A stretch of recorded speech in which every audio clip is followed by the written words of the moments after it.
Episode की starting में हम एक बंदे को देखते हैं जो एक छोटी बच्ची से बात कर रहा होता है। वो बंदा बोलता है कि छोटी बहन, क्या तुम मुझसे ट्रेड करना चाहोगे? तुम्हारे हाथ में जो तुम पकड़े हो, मैं अपने लॉलीपॉप से तुम्हें वो ट्रेड करना चाहता हूँ, क्या ये तुम्हारे लिए ठीक है? वो छोटी बच्ची बोलती है कि नहीं, मुझे नहीं चाहिए बिग ब्रदर, मुझे 2 लॉलीपॉप चाहिए, तभी मैं आपको वो चीज़ दूंगा। लेकिन हम देखते हैं कि वो बंदा उस चीज़ को वो बच्ची से छीन लेता है और वो बच्ची वहाँ पर रोने लगती है। फिर हम देखते हैं कि वो बंदा वो चीज़ को पकड़ते हुए बोलता है कि मैं आश्चर्य हूँ कि आखिरकार मैं ये चीज़ को कितना मैं बेच सकता हूँ।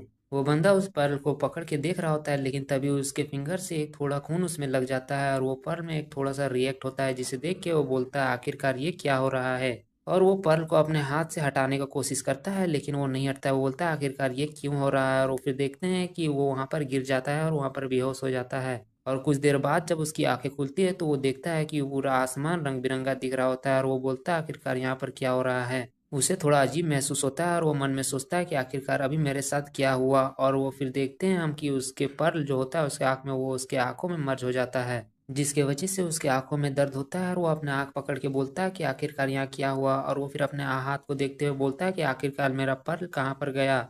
लेकिन जब वो आगे देखता है तो देखता है कि एक कार वहाँ पर एक्सीडेंट हुआ पड़ा रहता है और वहाँ पर लैंडस्लाइड हुआ रहता है। फिर हम देखते हैं कि वो अपने आँख को बंद करते हुए देखता है तो देखते हैं वहाँ पर कुछ नहीं है, जिसे देख के वो बहुत ही ज़्यादा हैरान हो जाता है। लेकिन जब वो वहाँ पर खड़ा होता है तब देखता है कि वहाँ पर पास में से एक कार आ रहा होता है। फिर वो कार को देखते हुए मन में सोचता है कि क्या ये वो कार नहीं है जो मैंने अभी देखा था, जो वहाँ पर एक्सीडेंट हुआ पड़ा था? क्या मेरा लेफ्ट आई, क्या ये फ्यूचर देख सकता है? लेकिन वो मन में सोचता है कि जो भी हो। और वो बंदा उस कार के सामने आके खड़ा हो जाता है और वो बोलता है कि रुक जाओ। और ये बंदा जो है वो हमारा मेन कैरेक्टर है और इसी का नाम डुयान है। और वो फिर कार के सामने आते हुए मन में सोचता है कि अभी यहाँ पर क्या हो रहा है वो इम्पोर्टेंट नहीं है, लेकिन मुझे इसके लोगों का जान बचाना होगा।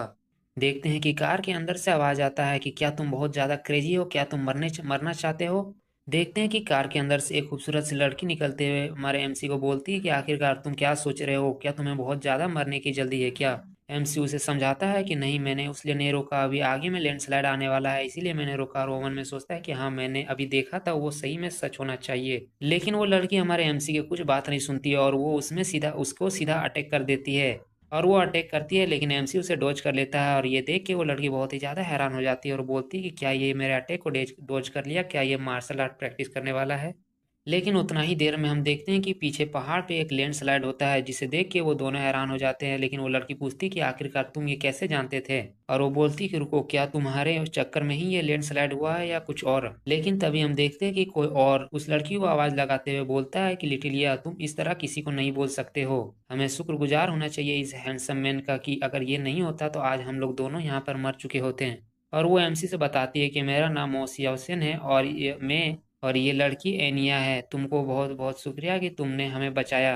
एमसी हंसते हुए बोलता है कि नहीं नहीं, ये उतना भी खास नहीं था। और वो मन में सोचता है कि ये लड़की बहुत ही ज़्यादा खूबसूरत है। और वो लड़की पूछती है एमसी से कि आखिरकार हैंडसम, आखिरकार तुम कहाँ से हो और तुम कैसे जानते थे कि यहाँ पर लैंडस्लाइड आने वाला है? फिर हम देखते हैं कुछ देर बाद कि वो दोनों, मतलब एमसी उन लोगों को कार में बैठे बैठे हुआ होता है और एमसी उस लड़की के पास बैठे हुए होता है। इसके वजह से वो मन में सोचता है अरे यार, ये तो बहुत ही ज़्यादा शर्मदायक है। और हम देखते हैं कि वो लिटिलिया पूछती है कि तुमने हम लोग के बारे में जाना, लेकिन क्या तुम अपने बारे में हम लोग को इंट्रोड्यूस नहीं करवाना चाहते हो? मैं तुम्हारे बारे में जानने में बहुत ही ज़्यादा इंटरेस्टेड हूँ। और हम देखते हैं कि हमारा एमसी बोलता है कि मेरा नाम डुयान है। और हम देखते हैं कि कुछ देर बाद मतलब एमसी बोलता है कि मुझे यहाँ पर रोक दीजिए। और हम देखते हैं कि एमसी उन लोगों को शुक्रिया बोलता है उसको राइट देने के लिए। हम देखते हैं कि लिटिलिया बोलती है कि तुम्हें शुक्रिया करने का कोई ज़रूरत नहीं है, तुमने हमारा ज़िंदगी आज बचाया है। अगर तुम्हें कभी भी ज़रूरत पड़े हमारा, तो तुम बिना हिचक हमें कॉल कर सकते हो। एमसी बोलता है कि हाँ ठीक है, तब बाय बाय। और देखते हैं वो मन में सोचता है कि मुझे तो आज बहुत ही अच्छा एबिलिटी मिला है,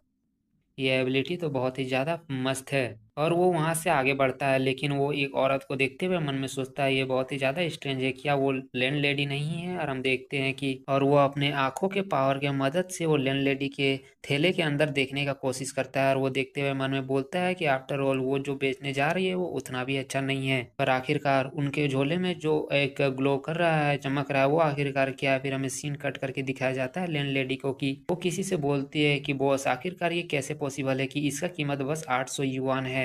ये मेरे ग्रैंडफादर के द्वारा मिला गया था और ये एक बहुत ही ज़्यादा पुराना रेलिक है। आखिरकार आप ये कैसे बोल सकते हैं कि इसका कीमत 800 युआन है? वो बंदा हंसते हुए थोड़ा सा बोलता है कि हाँ, आप ये सही बोल रही है, इंक स्टोन तो बहुत ही खास है और इसका बनावट भी बहुत ही अच्छा है, लेकिन इसका कीमत 800 युआन से ज़्यादा नहीं है। मैं इससे ज़्यादा आपको ऑफर नहीं कर सकता हूँ।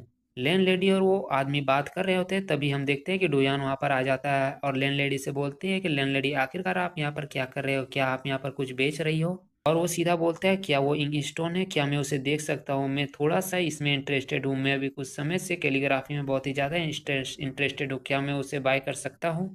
देखते हैं कि लैंड लेडी उसे देख के बहुत ही ज़्यादा गुस्सा हो जाती है और बोलती है कि यू ब्रेड, तुम पहले अपने रेंट को पे करो, फिर तुम अपने आप को ऐसे रिच प्रिटेंड करना। हम देखते हैं कि एमसी अपने आंखों की मदद से उसे देखता है तो उसके अंदर उसे कुछ ग्लो करता हुआ दिखता है। फिर वो एमसी उस लैंड लेडी से बोलती है कि आपको ये फिक्र करने का जरूरत नहीं, मैं रेंट को जल्दी पे कर दूंगा। पर अभी क्या हम एक इंक स्टोन के बारे में बात कर सकते हैं? मैंने जब से इस इंक स्टोन को देखा है तब से मुझे ये खरीदने का मन कर रहा है। क्या आप इसमें इससे कितना में बेचना चाहते हैं? हम देखते हैं कि वो लैंड लेडी पूरा सा गुस्सा होते हुए बोलती है कि 3000 युआन, क्या तुम इसे अफोर्ड भी कर सकते हो?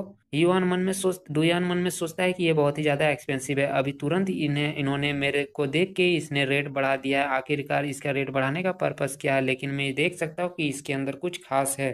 फिर वो बोलता है कि ठीक है, 3000 युआन, ठीक है, मैं इससे दे दूंगा। और हम देखते हैं कि वो और मतलब वो शॉपकीपर बोलता है कि यंग मैन, तुम बहुत ही ज्यादा इंप्रेसिव हो। लेकिन तभी देखते हैं कि वो लैंड लेडी बोलती है कि ठीक है, डील रहा, कहाँ है मनी? अब ये मत बोलना कि तुम्हारे पास मनी नहीं है, नहीं तो मैं अपने घर से धक्के मार के निकाल दूंगा। हम देखते हैं कि डुयान बोलता है कि ठीक है, मेरे साथ चलिए, मैं आपको पैसे दे दूंगा। और हम देखते हैं नेक्स्ट सीन में कि डुयान अपने वॉलेट को निकालते हुए बोलता है कि यही सब मेरे पास आखिरी पैसा है। मैं आशा करता हूँ कि इसके अंदर कोई एंशियन जेड हो, मैं स्कैम ना हो, ये चीज का मैं आशा करता हूँ।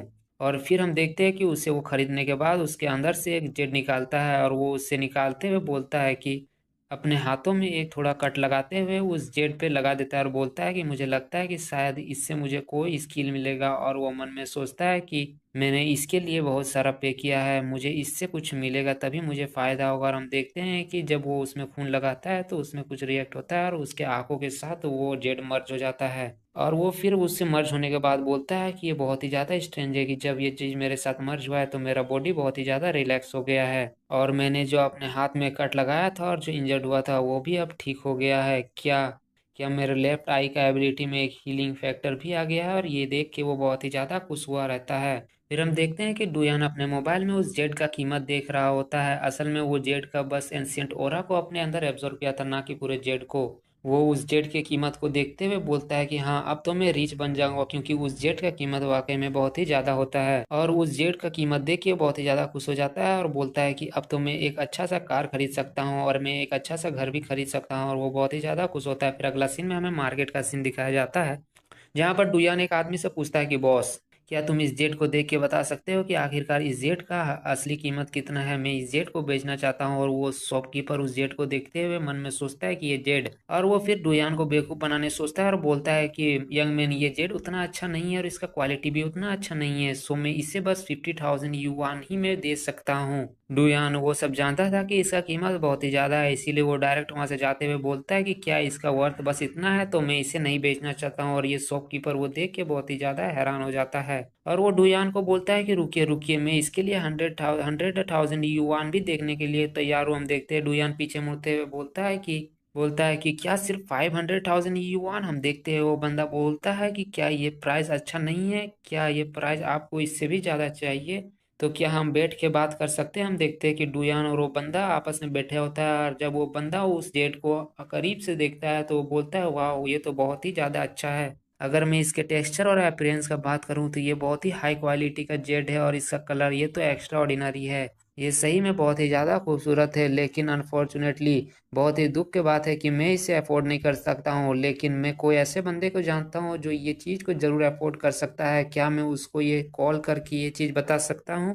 और हम देखते हैं कि वो बंदा फिर एक बंदे को कॉल लगाते हुए बोलता है कि शेन, मुझे आप मेरे पास आपके लिए कुछ अच्छा है। फोन से बोलता है कि आखिरकार ये क्या है? हम देखते हैं वो बंदा बोलता है कि ये बहुत ही ज्यादा इंटरेस्टेड है, क्या आप इसे खुद आके देखना चाहते हैं? वो बंदा बोलता है कि ठीक है, लेकिन अगर वो चीज़ अच्छा नहीं रहा तो तुम्हारे लिए बहुत ही ज़्यादा ट्रबलसम होगा। हम देखते हैं कि वो बंदा बोलता है कि ठीक है, लेकिन साथ में अपना मास्टर वैंक को भी लाना, क्योंकि ये चीज़ के लिए आपको नॉलेज का भी ज़रूरत है। ये चीज़ आपको बहुत ही ज़्यादा खुश करेगा, ये चीज़ बहुत ही अच्छा है। वो फ़ोन को कट करते हुए डुयान को बताता है कि मैंने जिस पर्सन से अभी बात किया वो बहुत ही रिच परिवार से है। अगर उसे ये जेड पसंद आया तो तुम जो कीमत में बोलोगे वो उसे खरीद लेगा।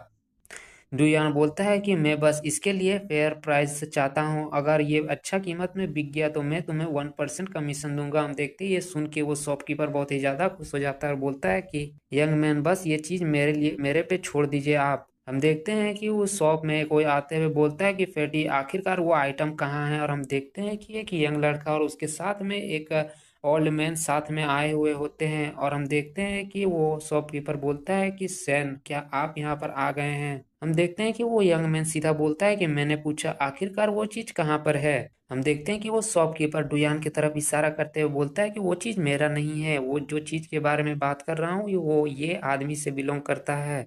हम देखते हैं कि वो सैन बोलता है कि ओ तो तुम वो चीज बेचना चाहते हो, आखिरकार वो चीज कहाँ पर है, क्या मैं उस चीज को देख सकता हूँ। सैन उस जेड को निकालते हुए बोलता है कि हाँ वो ये रहा। वो जेड को देखते हुए वो अंकल जैसा आदमी वो बहुत ही ज्यादा हैरान हो जाता है और वो बोलता है ये जेड, और वो जेड को अपने गाल में लगाते हुए मलने लगता है। हम देखते हैं कि वो यंग मैन बोलता है कि तुम्हें ये उतना चिंता करने की जरूरत नहीं है। अंकल वेंग जब भी ये कोई अच्छा चीज को देखते हैं तो वो ऐसे ही करते हैं, लेकिन मैं ये चीज देख के बता सकता हूँ कि अंकल वेंग अगर इस तरह कर रहे हैं तो ये सामान वाकई में बहुत ही ज्यादा वैल्यूएबल है, और मैंने ये चीज को देखा, मुझे भी ये चीज पसंद आया। तुम चिंता मत करो प्राइस के बारे में, मैं तुम्हें बहुत ही अच्छा इसके लिए कीमत दूंगा। हम देखते हैं कि डुयान उस शॉपकीपर से बोलता है कि फैटी, क्या ये तुम्हारा फ्रेंड है, क्यों नहीं तुम मुझसे इसे इंट्रोड्यूस करो। और हम देखते हैं कि वो शॉपकीपर बताता है कि इसका नाम मो सियाओ सेन है और ये मेरा दोस्त है और मेरा नाम हाओ सेन है। हम देखते हैं कि डुयान अपना हाथ बढ़ाते हुए बोलता है कि मेरा नाम डुयू है। हम देखते हैं कि वो यंग मैन बोलता है डुयान से कि अभी चलो हम लोग कुछ मील खाते हैं, अभी वो वैसे भी डिनर का टाइम हो गया है और मेरा घर यहाँ से ज्यादा दूर भी नहीं है। और वो बोलता है कि अब से तो हम फ्रेंड है डुयान। और हम देखते हैं कि वो फैटी बोलता है कि आखिरकार तुम किस चीज का इंतजार कर रहे हो, चलो हम लोग खाते हुए बात करते हैं। फिर हमें अगला सीन में मोशिया सेन का घर दिखाया जाता है जो अच्छा खासा बंगला होता है। और वो मोहसिन और डुयान और वो फैटी उसके घर में जाता है, लेकिन जब मोहसिन उसके घर को देखता है तो वो मन में सोचता है कि ये तो बहुत ही ज़्यादा बड़ा है और ये प्लेस बहुत ही ज़्यादा अमेजिंग है। फिर हम देखते हैं कि वो तीनों एक जगह बैठे हुए होते हैं और डुयान उससे पूछता है कि ब्रो आखिरकार उस पेंडेंट का कीमत कितना है। और हम देखते हैं कि सैन बोलता है कि अगर तुम्हें कोई ऑब्जेक्शन नहीं है तो क्या मैं तुमसे अब तुम्हारा बैंक अकाउंट नंबर पूछ सकता हूँ, क्यों मैं तुमको 2 मिलियन अभी ट्रांसफर कर दूंगा, और तुम्हें तुम्हें मुझे मिस्टर सोसिया सेन बुलाने का जरूरत नहीं है, तुम मुझे सेन बुला सकते हो। और वो पेंडेंट का जहाँ तक कीमत का बात है तो वो कम से कम 5 मिलियन युआन का कीमत रखता है। मैं तुम्हें फ्यूचर में बाकी सब पैसे दे दूंगा, क्योंकि मुझे इतने पैसे के लिए अपने फैमिली के साथ डिस्कस करने की जरूरत है। लेकिन हम देखते हैं कि डुयान उसका कीमत सुन के बहुत ही ज्यादा खुश हो जाता है और वो मन में सोचता है कि डैम 5 मिलियन युआन, मैं तो बहुत ही ज्यादा रिच हो जाऊंगा। और वो बोलता है कि नहीं, मुझे इससे कोई ऑब्जेक्शन नहीं है, और वो अपना बैंक अकाउंट नंबर उसे बता देता है। फैटी देखते हैं कि डुयान से बोलता है कि है आखिरकार तुम इस तरह कैसे बता सकते हो नंबर, हम कैसे इसे याद रखेंगे, तुम उस नंबर को लिख के हमें दे। फिर देखते हैं कि वो जो मोहसिन होता है वो बोलता है कि ये ठीक है, मैं इसे याद रख लूंगा। और हम देखते हैं कि मोहसिन डुयान के गले में हाथ रखते हुए बोलता है कि जब भी तुम इस जगह से पार हो तो तुम यहाँ पर जरूर आना, आफ्टर ऑल अब हम एक दोस्त हैं। हम देखते हैं कि डुयान भी ये सब देख के बहुत ही ज्यादा खुश हो जाता है और बोलता है कि ओके, और वो मन में सोचता है कि सियाओ सेन इसका पर्सनैलिटी तो बहुत ही अच्छा है। और हम देखते हैं कि तभी डुयान के मोबाइल में कुछ नोटिफिकेशन आता है और वो देखता है कि उसके अकाउंट में 2 मिलियन युआन ऑलरेडी आ चुका होता है। वो मन में सोचता है कि ये बहुत ही जल्दी था, हकीकत में ये लड़का एक अच्छा दोस्त बनने का एक काबिल है। और हम देखते हैं कि वो तीनों वहां से निकल जाते हैं और हम देखते हैं कि डुयान बोलता है कि अगर यहाँ पर करने के लिए कुछ ज्यादा नहीं है तो मैं पहले निकलना चाहता हूँ। और सैन बोलता है कि ठीक है, लेकिन तुम यहाँ पर विजिट करते रहना, ये बहुत ही ज्यादा रेयर होता है कि मैं इस तरह किसी से बात करता हूँ और तुम मेरे एक अच्छे दोस्त हो। और हम देखते हैं कि वो तीनों वहां से जा रहे होते हैं, तभी सैन का नजर किसी पे पड़ता है और बोलता है क्या ये एल्डर जो नहीं है, आखिरकार आपको यहाँ पर आने के लिए कैसे हुआ, आखिरकार आप यहाँ पर कैसे आ गए। और हम देखते हैं कि वहाँ पर एक ओल्ड मैन होता है और वो बोलता है कि मेरे पास कुछ अच्छा मिला था, इसीलिए मैं बस तुम्हारे डैड को वो चीज को दिखाने के लिए आया हूँ। और हम देखते हैं कि सैन ये सुन के बहुत ही ज्यादा खुश और हैरान हो जाता है और वो फिर डुयान को आगे करते हुए बोलता है कि हाँ, मैंने भी आज कुछ अच्छा मिला है, सो मैं आपको किसी से मिलाना चाहता हूँ। और वो डुयान को आगे करते हुए बोलता है कि ये मेरा फ्रेंड है और इसका नाम डुयान है और इसके पास एक एंशियन जेड पेंडेंट है, क्या आप उसे देखना चाहते हैं। फिर हम देखते हैं कि वो ओल्ड मैन डुयान के पास वाला जेड पेंडेंट देखता है और उसे देखते हुए बोलता है कि ये जेड पेंडेंट ये तो वाकई में बहुत ही ज्यादा अच्छा है।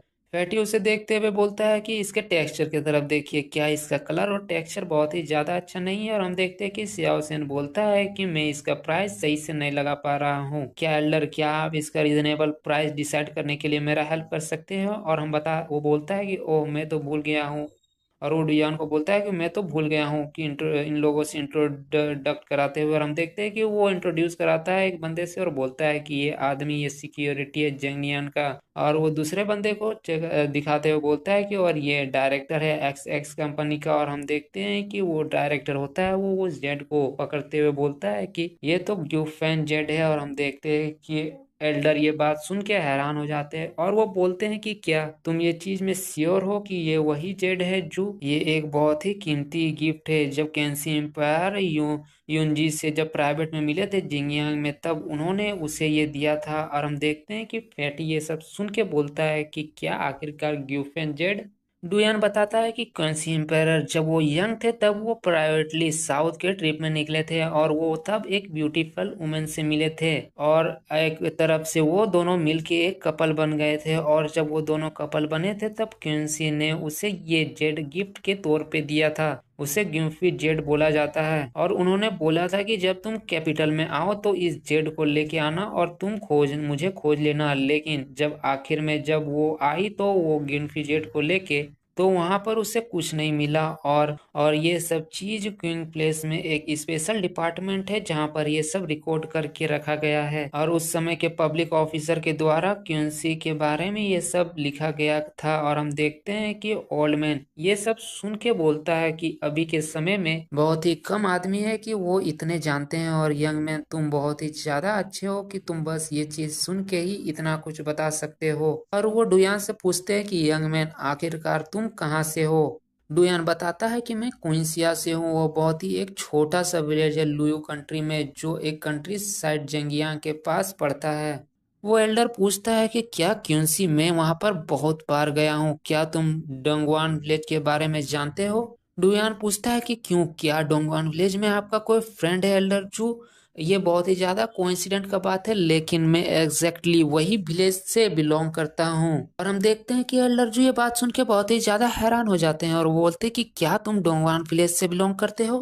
तब क्या मैं तुमसे पूछ सकता हूँ कि क्या तुम एक बंदे को जानते हो जिसका नाम होंगवली है। और हम देखते हैं कि डोयान से हैरान होके वो एल्डर ये सब पूछ रहे होते हैं और वो पूछते हैं कि उसका घर वो ईस्ट के इंड में है विलेज के, वो देखने में बहुत ही ज्यादा ओल्ड है। और हम देखते हैं कि डोयान ये सुन के बहुत ही ज्यादा हैरान हो जाता है और वो बोलता है कि क्या आप मेरे घर के बारे में बात कर रहे हो। और होंगवली ये तो मेरे ग्रैंडफादर है। और हम देखते हैं कि वो एल्डर ये सुन के बहुत ही ज्यादा शौक हो जाते हैं, वो मन में बोलते हैं कि क्या। और हम देखते हैं कि वो बहुत ही ज्यादा शौक होके डुयान से पूछते हैं कि क्या होंग ने कभी तुम्हें डोंगवांग विलेज के बारे में कुछ नहीं बताया है। और हम देखते हैं कि डुयान पूछता है कि आखिरकार मैटर क्या है।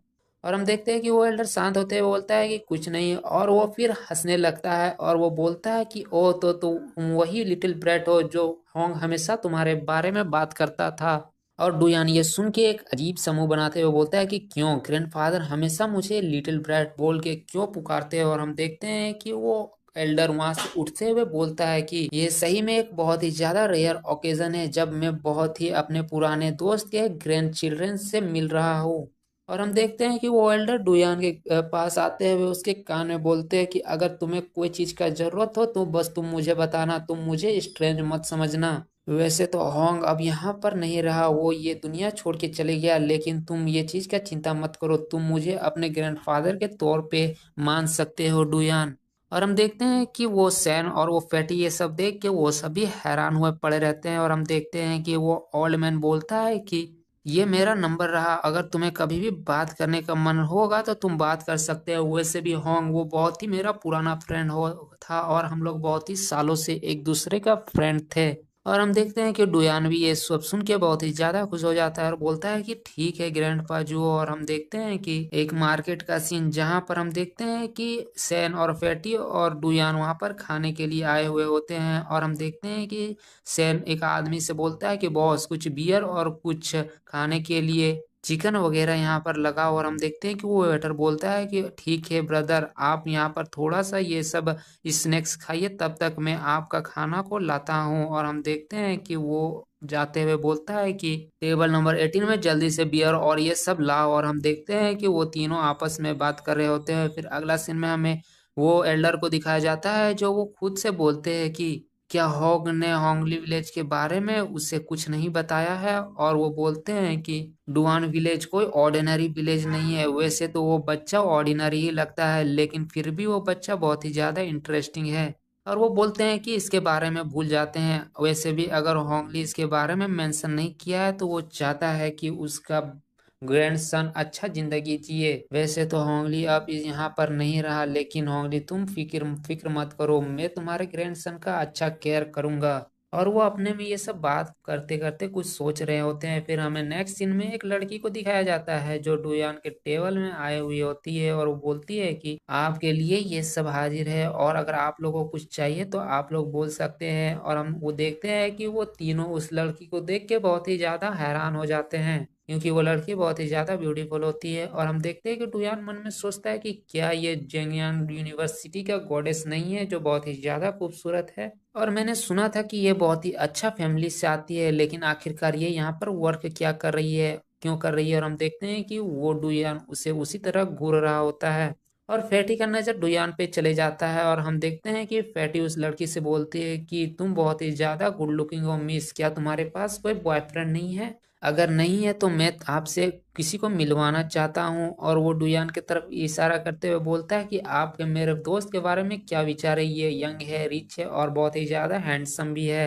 हम देखते हैं कि डुयान उसका बात सुन के बहुत ही ज्यादा घबरा जाता है और बोलता है कि डैम फैटी, ये बहुत ही ज्यादा कमीना है, ये कहीं भी कुछ बोल सकता है, आखिरकार वो ऐसे किसी के सामने कैसे बोल सकता है। और वो फिर अपने आप को संभालते हुए बोलता है कि मुझे माफ कर देना निंगफैंग, मेरा दोस्त बस तुमसे मजाक कर रहा था। और वो फैटी को डांटते हुए बोलता है कि फैटी आखिरकार तुम ये सब क्या बोल रहे हो। और हम देखते हैं कि वो लड़की भी ये सुन के बहुत ही ज्यादा शर्मा रही होती है और वो पूछती कि सर क्या आप कुछ और ऑर्डर करना चाहते हैं। और हम देखते हैं कि सैन बोलता है कि हाँ, एक प्लेट ब्लूमिंग फर्नीचर लेके आओ। और मैं भी नहीं जानता हूँ कि आखिरकार ये डिश कौन सा है। और हम देखते हैं कि पैटी हंसते हुए बोलता है कि आखिरकार तुम बहुत ही ज्यादा इनोसेंट बनने का कोशिश कर रहे हो। और वो हंसते हुए बोलता है कि आखिरकार तुमको उस लड़की को देखते हुए तुम्हारा फेस बंदर की तरह लाल, बंदर के पिछवाड़े की तरह तुम्हारा फेस लाल क्यों हो गया था। और हम देखते हैं कि सैन भी हंसते हुए बोलता है कि डुयान, अगर तुम उसे लाइक करते हो तो तुम उसे जाके बोल दो, आप तुम्हें शर्माने का जरूरत नहीं है। वैसे भी अगर तुम उसे नहीं बोलोगे तो वो बहुत ही ज्यादा लेट हो जाएगा। और वैसे भी वो लड़की बहुत ही खूबसूरत है और उसके लिए तुम्हारे जैसा जेंटलमैन ये बहुत ही अच्छा मैन है, क्या तुम्हें ऐसा नहीं लगता है? और वैसे भी मुझे लगता है कि तुम उस लड़की को अच्छे से जानते हो। और हम देखते हैं कि डुयन बोलता है कि नहीं, मैं उसे उस तरह पसंद नहीं करता हूँ, बस मैं इतना जानता हूँ कि वो उस मेरे यूनिवर्सिटी का एक बहुत ही ज्यादा प्रीटेस्ट गर्ल है और मैं उसका फोटो ही बस देखा हूँ।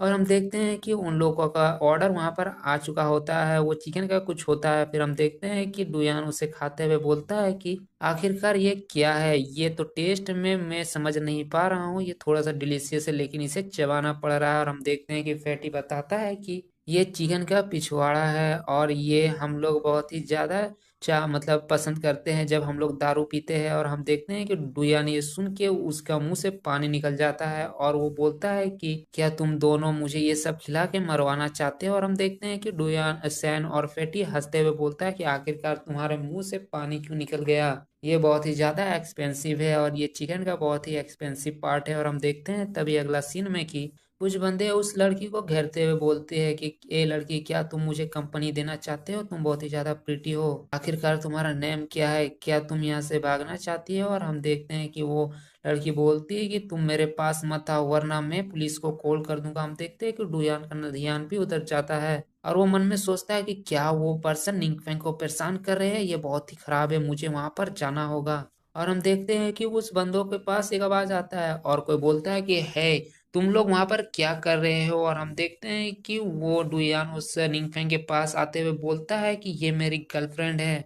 हम देखते हैं कि वो बंदों में से कोई बोलता है कि आखिरकार तुम यहाँ पर क्या कर रहे हो बच्चे, क्या तुम अपने आप को हीरो समझते हो, यहाँ से तुम चले जाओ, ये तुम्हारा बिजनेस में से नहीं है। और हम देखते हैं कि डुयान निंगफेंग से बोलता है कि तुम्हें फिक्र करने का जरूरत नहीं है, मैं यहाँ पर हूँ, मैं तुम्हें कुछ नहीं होने दूंगा। निंगफेंग डुयान से पूछती है कि क्या मैं पुलिस को कॉल कर दूं। हम देखते हैं कि डुयान बोलता है कि पुलिस, और वो मन में सोचता है कि इन जैसे कचड़ों के लिए तो मैं अकेले ही काफी हूँ। और वह बोलता है कि मैं अपने आंखों की मदद से कुछ सेकंड फ्यूचर में देख सकता हूँ और इसके वजह से मैं इन लोग को आराम से संभाल सकता हूँ। और तभी एक बंदा आगे आते हुए बोलता है कि तुम बहुत ही ज्यादा कूल एक्टिंग कर रहे हो कमीने, मैं तुम्हें बताता हूँ। और उसको आके हिट करता है, लेकिन डुयान आसानी से उसे डॉज कर देता है और वो एक पंच बनाते हुए उस बंदे की डायरेक्ट सीने में मारता है, जिसके वजह से वो आदमी जमीन पे गिर जाता है और उसे बहुत ही ज्यादा दर्द होता है। और हम देखते हैं कि वो ग्रुप का बॉस होता है, वो चिल्लाते हुए बोलता है कि आखिरकार तुम लोग यहाँ पर क्या कर रहे हो, तुम लोग जल्दी से जाओ और उस कमीने को पकड़ो। और हम देखते हैं कि 3-4 बंदे डुयान को पकड़ने के लिए दौड़ जाते हैं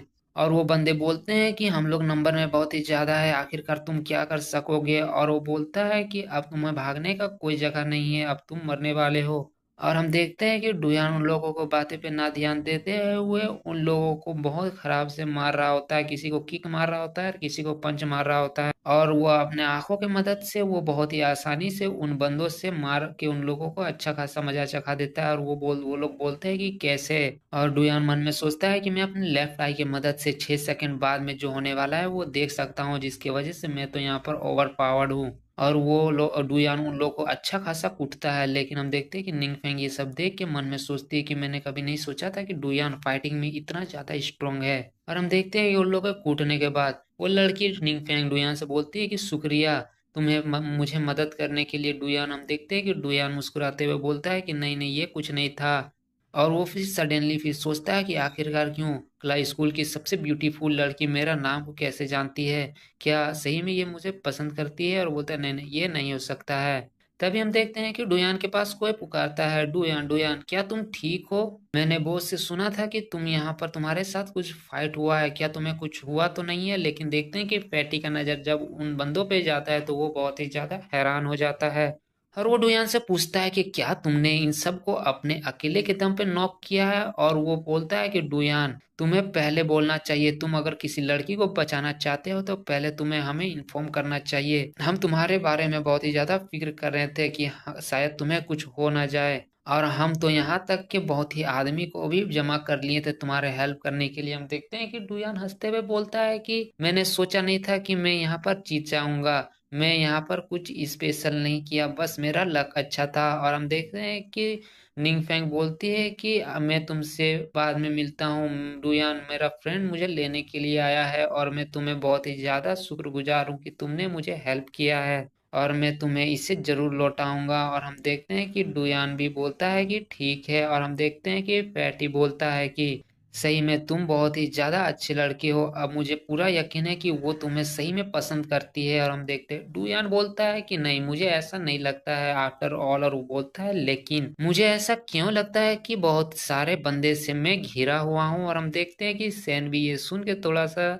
हैरान मतलब परेशान हो जाता है और बोलता है कि वेल ये। और हम देखते हैं कि वो कुछ बोल रहा होता है, तभी उन लोगों के पास कोई कार आता है और हम देखते हैं कि वो बंदे जो अभी पीटे हुए होते हैं वो कुछ बंदे को लेके फिर आ जाते हैं और वो बोलते हैं कि फक वही लड़का है जो हमसे फाइट किया था और हमें मारा था, उसे छोड़ना नहीं है। लेकिन वो कुछ देख के बहुत ही ज्यादा हैरान हो जाता है, वो देखता है कि प्रोफेशनल आदमी उन लोगों का इंतजार पहले से उन लोगों को कूटने के लिए कर रहा था। और हम देखते हैं कि सैन अब बताता है कि ये कुछ बंदे हैं जिसको मैंने तुम्हारे लिए अभी गैदर किया था और मैंने सोचा था कि ये बंदे मैंने बेकार का गैदर किया है, लेकिन अब मुझे देख के लगता है कि इन लोगों का कुछ तो काम आएगा। और हम देखते हैं कि उन लोगों बंदे का कूटने का आवाज सुनाई देता है, कोई ओ आ ई ओ मत मारो कर रहा होता है। और हम देखते हैं कि वो बंदे उन रोड साइड बुलेट सबको बहुत ही ज्यादा मारते हैं। और हम देखते हैं कि उन लोगों का मैनेजर जो होता है वो सैन के पास आते हुए बोलता है कि मैं अब यहाँ से जाना चाहता हूँ मास्टर मो। हम देखते हैं कि सैन उसे रोकते हुए बोलता है कि चैंग तुम अभी मत जाओ, मैं तुम्हारा बहुत शुक्रगुजार हूँ कि तुमने मुझे हेल्प किया है। मैं तुम्हें किसी से मिलवाना चाहता हूँ। ये मेरा फ्रेंड है डुयान, और ये मेरा अब नया फ्रेंड है। डुयान को बताता है कि डुयान ये इसका नाम चेंग है। और हम देखते हैं डुयान बोलता है कि आपसे मिलके अच्छा लगा चेंग। और हम देखते हैं कि वो बंदा बोलता है कि अगर आप मास्टर मो का फ्रेंड है यानी आप मेरे फ्रेंड है, और ये रहा मेरा बिजनेस कार्ड, अगर आपको किसी तरह का जरूरत हो तो आप मुझे कॉल कर सकते हैं। डुयान भी बोलता है कि हाँ, अगर तुम्हें भी किसी तरह का मदद चाहिए तो हेजिटेट मत करना, तुम मुझे कांटेक्ट कर सकते हो। और हम देखते हैं कि वो फैटी बहुत ही ज्यादा ड्रंक होता है और वो बोलता है कि मुझे मत रोको, मैं और पी सकता हूँ। और हम देखते हैं कि सैन बोलता है कि ठीक है सैन, तो मैं अब यहाँ से निकलना चाहता हूँ, चलो मैं तो तब तुमसे कल मिलता हूँ। सैन बोलता है कि ठीक है, तो तुम अच्छे से जाना, कल आप दोपहर को कुछ खास तुम्हें दिखाना है, इसीलिए तुम तैयार रहना। डुयान बोलता है कि ओ, तो ये सुनने में बहुत ही अच्छा लग रहा है। हम देखते हैं कि डुयान अपने मन में सोच रहा होता है कि मैं अब 5 मिलियन युआन मेरे पास है और मैं एटलीस्ट अच्छा खासा अमीर बन चुका हूँ, और मैं कल ऑफिस जाके ऑफिशियली रिजाइन दे दूंगा। मैं उन इडियटों के साथ काम नहीं कर सकता हूँ, और मैं एक अच्छा सा घर और एक अच्छा सा कार भी खरीदूंगा। लेकिन हम देखते हैं कि डुयान वहां से जा रहा होता है, तभी एक लड़की वहां पर भागते हुए आती है और डुयान उसे देख के बहुत ही ज्यादा हैरान हो जाता है। वो मन में सोचता है कि आखिरकार यहाँ पर क्या हो रहा है, आखिरकार मैं क्या करूं, क्या मुझे हेल्प उसे करना चाहिए या नहीं, आखिरकार वो कौन लड़की है, वो सही लड़की है या नहीं। हम देखते हैं कि वो लड़की डुयान के पास आ रही होती है, जिसे देख के डुयान घबरा जाता है और बोलता है कि ओ सेट, मेरा एबिलिटी ये तो काम ही नहीं कर रहा है। और हम देखते हैं कि वो लड़की डुयान का गला पकड़ के उसे मारने वाली होती है, लेकिन वो देख के बहुत ही ज्यादा हैरान होती है, क्योंकि वो बोलती क्या एक सिविलियन, वो बोलती कि नहीं ये अच्छा नहीं है। और हम देखते हैं वो लड़की कुछ निकाल के डुयान को देती है और वो बोलती है कि प्लीज ये चीज मेरे लिए चीफ वेंग को दे देना, जो जिंगयांग पुलिस डिपार्टमेंट से है, और जल्दी जाओ। और हम देखते हैं कि डुयान ये सब समझ ही नहीं पा रहा होता है, बोलता है कि आखिरकार ये क्या है। हम देखते हैं कि कुछ आवाज आता है कोई बंदे का, और बोलता है कि क्या तुम यहाँ से भागना चाहते हो, नहीं यहाँ से भागने का कोई रास्ता नहीं है। और हम देखते हैं कि डुयान और उस लड़की को चारों तरफ से कुछ बंदे घेर लिए होते हैं। हम देखते हैं कि वो बंदों के लीडर बोलता है कि वो बच्चे के पास उसके वो चीज है, मैं उस बच्चे से डील करता हूँ और तुम लोग उस वुमेन से डील करो। हम देखते हैं कि उन लोगों का गार्ड बोलता है कि ठीक है सर। हम देखते हैं कि वो लड़की बोलती है डुयान से, मुझे माफ कर देना कि तुम भी ये सब चीज में अचानक से इन्वॉल्व हो गए हो। और हम देखते हैं कि डुयान मन में सोचता है कि अब मुझे यहाँ पर फाइट करना ही होगा, अब मेरे पास कोई रास्ता नहीं है। और हम देखते हैं तभी वो बंदा डुयान के पास आके उसे हमला कर देता है। डुयान मन में सोचता है ये तो बहुत ही ज्यादा फास्ट है, यहाँ तक मेरे अपने लेफ्ट आई के आग के अगर मेरे लेफ्ट आई के मदद से मैं फ्यूचर ना देख रहा होता तो मेरा सर आज यहाँ पर धड़ से अलग हो जाता। और हम देखते हैं कि वो बंदा मन में सोचता है आखिरकार ये कैसे पॉसिबल है, क्या ये मेरे अटैक को सही में डॉज कर सकता है, आखिरकार ये कोई कैसे कर सकता है। और वो बोलता है कि ठीक है, तो चलो इसे डॉज करके दिखाओ। और हम देखते हैं कि डुयान अपने आंखों के एबिलिटी की मदद से वो सारे अटैक को डॉज कर देता है, और डुयान और वो बंदा दोनों बहुत ही ज्यादा थक जाते हैं। और वो बंदा अपने मन में सोचता है कि आखिरकार ये कैसे हो सकता है, मैं उससे यहाँ तक कि टच भी नहीं कर सकता हूँ। डुयान हंसते हुए बोलता है कि क्या तुम्हारे पास और कोई ट्रिक नहीं है जो तुम मुझे दिखाना चाहते हो, चलो तुम मुझे दिखाओ कि आखिरकार तुम क्या कर सकते हो। हम देखते हैं कि वो बंदा अपने बंदे से बोलता है कि ये लड़का कोई ऑर्डिनरी लड़का नहीं है, चलो हमें यहाँ से जल्दी से जाना होगा। और वो वहां से जाते हुए बोलता है कि बस मेरा इंतजार करो, मैं जल्दी ही यहाँ पर बैकअप लेके आ रहा हूँ। और हम देखते हैं कि डुयान वहाँ उन लोग को जाने के बाद बोलता है कि ये बहुत ही ज्यादा क्लोज था, मैं बस बाल बाल अपने आप को बचा सका हूँ। और हम देखते हैं कि डुयान का नजर उस लड़की पे जाता है जिसे चाकू लगा हुआ होता है। डुयान उस लड़की के पास जाते हुए बोलता है कि मिस, क्या आप ठीक है? क्या मैं डॉक्टर को कॉल कर सकता हूँ? हम देखते हैं वो लड़की बोलती है कि नहीं नहीं, डॉक्टर का कॉल करने की जरूरत नहीं है, ना ही पुलिस का करने की जरूरत है। बस मुझे तुमसे एक ही चीज बोलना है कि तुम्हें मैं जो चीज दिया हूँ किसी भी तरह डायरेक्टर वैन को दे देना। हम देखते हैं कि डुयान उसके बात सुन के कुछ नहीं बोलता है। फिर हमें अगला सीन में दिखाया जाता है कि वो बंदे वहां पर बैकअप लेके आ गए होते हैं और वो बोलते हैं कि वो लोग यहाँ से ज्यादा दूर नहीं गए हैं, बस अभी ही वो लोग यहाँ से निकले होंगे। उन लोगों को खोजो, हमें वो चीज एकदम चाहिए, नहीं तो मैं हमें बहुत ही ज्यादा दिक्कत हो जाएगा। और हम अगला सीन में देखते हैं कि वो लड़की एक बेड में लेटी हुई होती है और वो बोलती है कि मेरा हेल्प करो, मेरा कटे हुए जख्म में ड्रेसिंग करने में। हम देखते हैं डुयान शर्माते हुए बोलता है कि क्या तुम रियली चाहते हो कि एक लड़का तुम्हें ड्रेसिंग करे? हम देखते हैं वो लड़की बोलती है कि क्या मैं इस जैसे सिचुएशन में अभी लड़का और लड़की देखूं? अगर मुझे नहीं ड्रेसिंग करोगे तो मैं यहाँ पर मर जाऊंगा। और हम देखते हैं कि डुयान भी शर्माते हुए बोलता है कि ठीक है, मैं तुम्हें ड्रेसिंग करता हूँ, तुम्हारे कपड़े उतार के मैं तुम्हारा ड्रेसिंग कर देता हूँ, तुम्हें हिलने का जरूरत नहीं है, नहीं तो तुम्हें बहुत ही ज्यादा ब्लीडिंग होगा। और हम देखते हैं कि डुयान बहुत ही ज्यादा शर्मा रहा होता है। और हम देखते हैं वो लड़की डुयान से पूछती कि क्या तुम मार्शल आर्ट जानते हो? आखिरकार तुम कैसे उसे डिफीट कर सकते हो? तुम मार्शल आर्ट जानते होगे। हम देखते हैं डुयान बोलता है कि मैं बस थोड़ा बहुत जानता हूँ। आखिरकार तुम्हारा नाम क्या है? मेरा नाम डुयान है। हम देखते हैं वो लड़की बोलती है मेरा नाम यून क्यूइंग है। डुयान उसके जख्मों को देखते हुए बोलता है कि नहीं, ये बहुत ही ज्यादा डेंजरस है, क्या मैं अपने आंखों के मदद से दूसरे को हील कर सकता हूँ? और हम देखते हैं कि डुयान अपने आंखों के पावर को एक्टिवेट करते हुए मन में बोलता है कि प्लीज ये काम करो। और हम देखते हैं कि उसका ये पावर उसके ऊपर काम भी करता है। वो लड़की का वो जख्म हील हो रहा होता है और हम देखते हैं कि डुयान उसे हील करते करते वो बहुत ही ज्यादा थक जाता है और वो मन में सोचता है कि आखिरकार मैं बहुत ही ज्यादा थका हुआ महसूस क्यों कर रहा हूँ। और वो बहुत ही ज्यादा उसे नींद लग जाता है और हम देखते हैं वो सो जाता है। और इसी हम देखते हैं कि डुयान उठते हुए अपने बिस्तर की तरफ देखता है और वो फिर बोलता है कि लगता है मैंने रात को कुछ ज्यादा ही पी लिया था, अभी भी सपने में हूँ। और वो बोलता है कि मैं तो भूल ही गया, मुझे आज जाके अपना रिजाइन देना होगा। फिर हमें सीन करके दिखाया जाता है एक ऑफिस का सीन, जहाँ पर हम देखते हैं कि एक बंदा डुयान का इंतजार कर रहा होता है और वो डुयान से बोलता है कि डायरेक्टर तुमसे मिलना चाहते हैं। हम देखते हैं कि डुयान उसे पूरा इग्नोर कर देता है और वो आगे जाते हुए मन में सोचता है कि वो बोलता है कि जिया जिंग, ये लगता है मेरा रिपोर्ट फिर से कर दिया, एक ऐसा बंदा जो दूसरे के चाटते रहता है, मुझे लगता है इसीलिए वो लोग इसके तरफ होके बोलते हैं। हम देखते हैं कि जिया जिंग मन में सोचता है इस जैसे कमीने आदमी का हिम्मत कैसे हुआ कि वो मुझे इग्नोर कर रहा है, ये बस एक थोड़ा पढ़ने में अच्छा है, मैं इसे बताता हूँ कि आखिरकार मैं क्या कर सकता हूँ। और हम देखते हैं कि डुयान मन में सोचता है कि चलो अच्छा है, आखिरकार मैं भी देखना चाहता हूँ कि ये लोग मेरे साथ किस तरह का गेम खेल रहे हैं, वैसे भी मैं पहले से ज्यादा अमीर बन गया हूँ, मैं इन लोगों को अच्छा से मजा सिखा सकता हूँ। फिर हमें सीन कर करके डायरेक्टर का ऑफिस का सीन दिखाया जाता है, जहाँ पर हम देखते हैं कि डायरेक्टर डुयान से बोलते हैं कि क्या तुम जिया जेंग से माफी मांगने के लिए तैयार हो आज सुबह मीटिंग के बाद? हम देखते हैं कि डुयान बोलता है कि ठीक है डायरेक्टर जेंग। और फिर वो बोलता है कि अगर यहाँ पर मेरा कुछ और काम नहीं है तो मैं अब यहाँ से जाना चाहता हूँ और मैं आज पब्लिकली उसे माफी मांग लूंगा।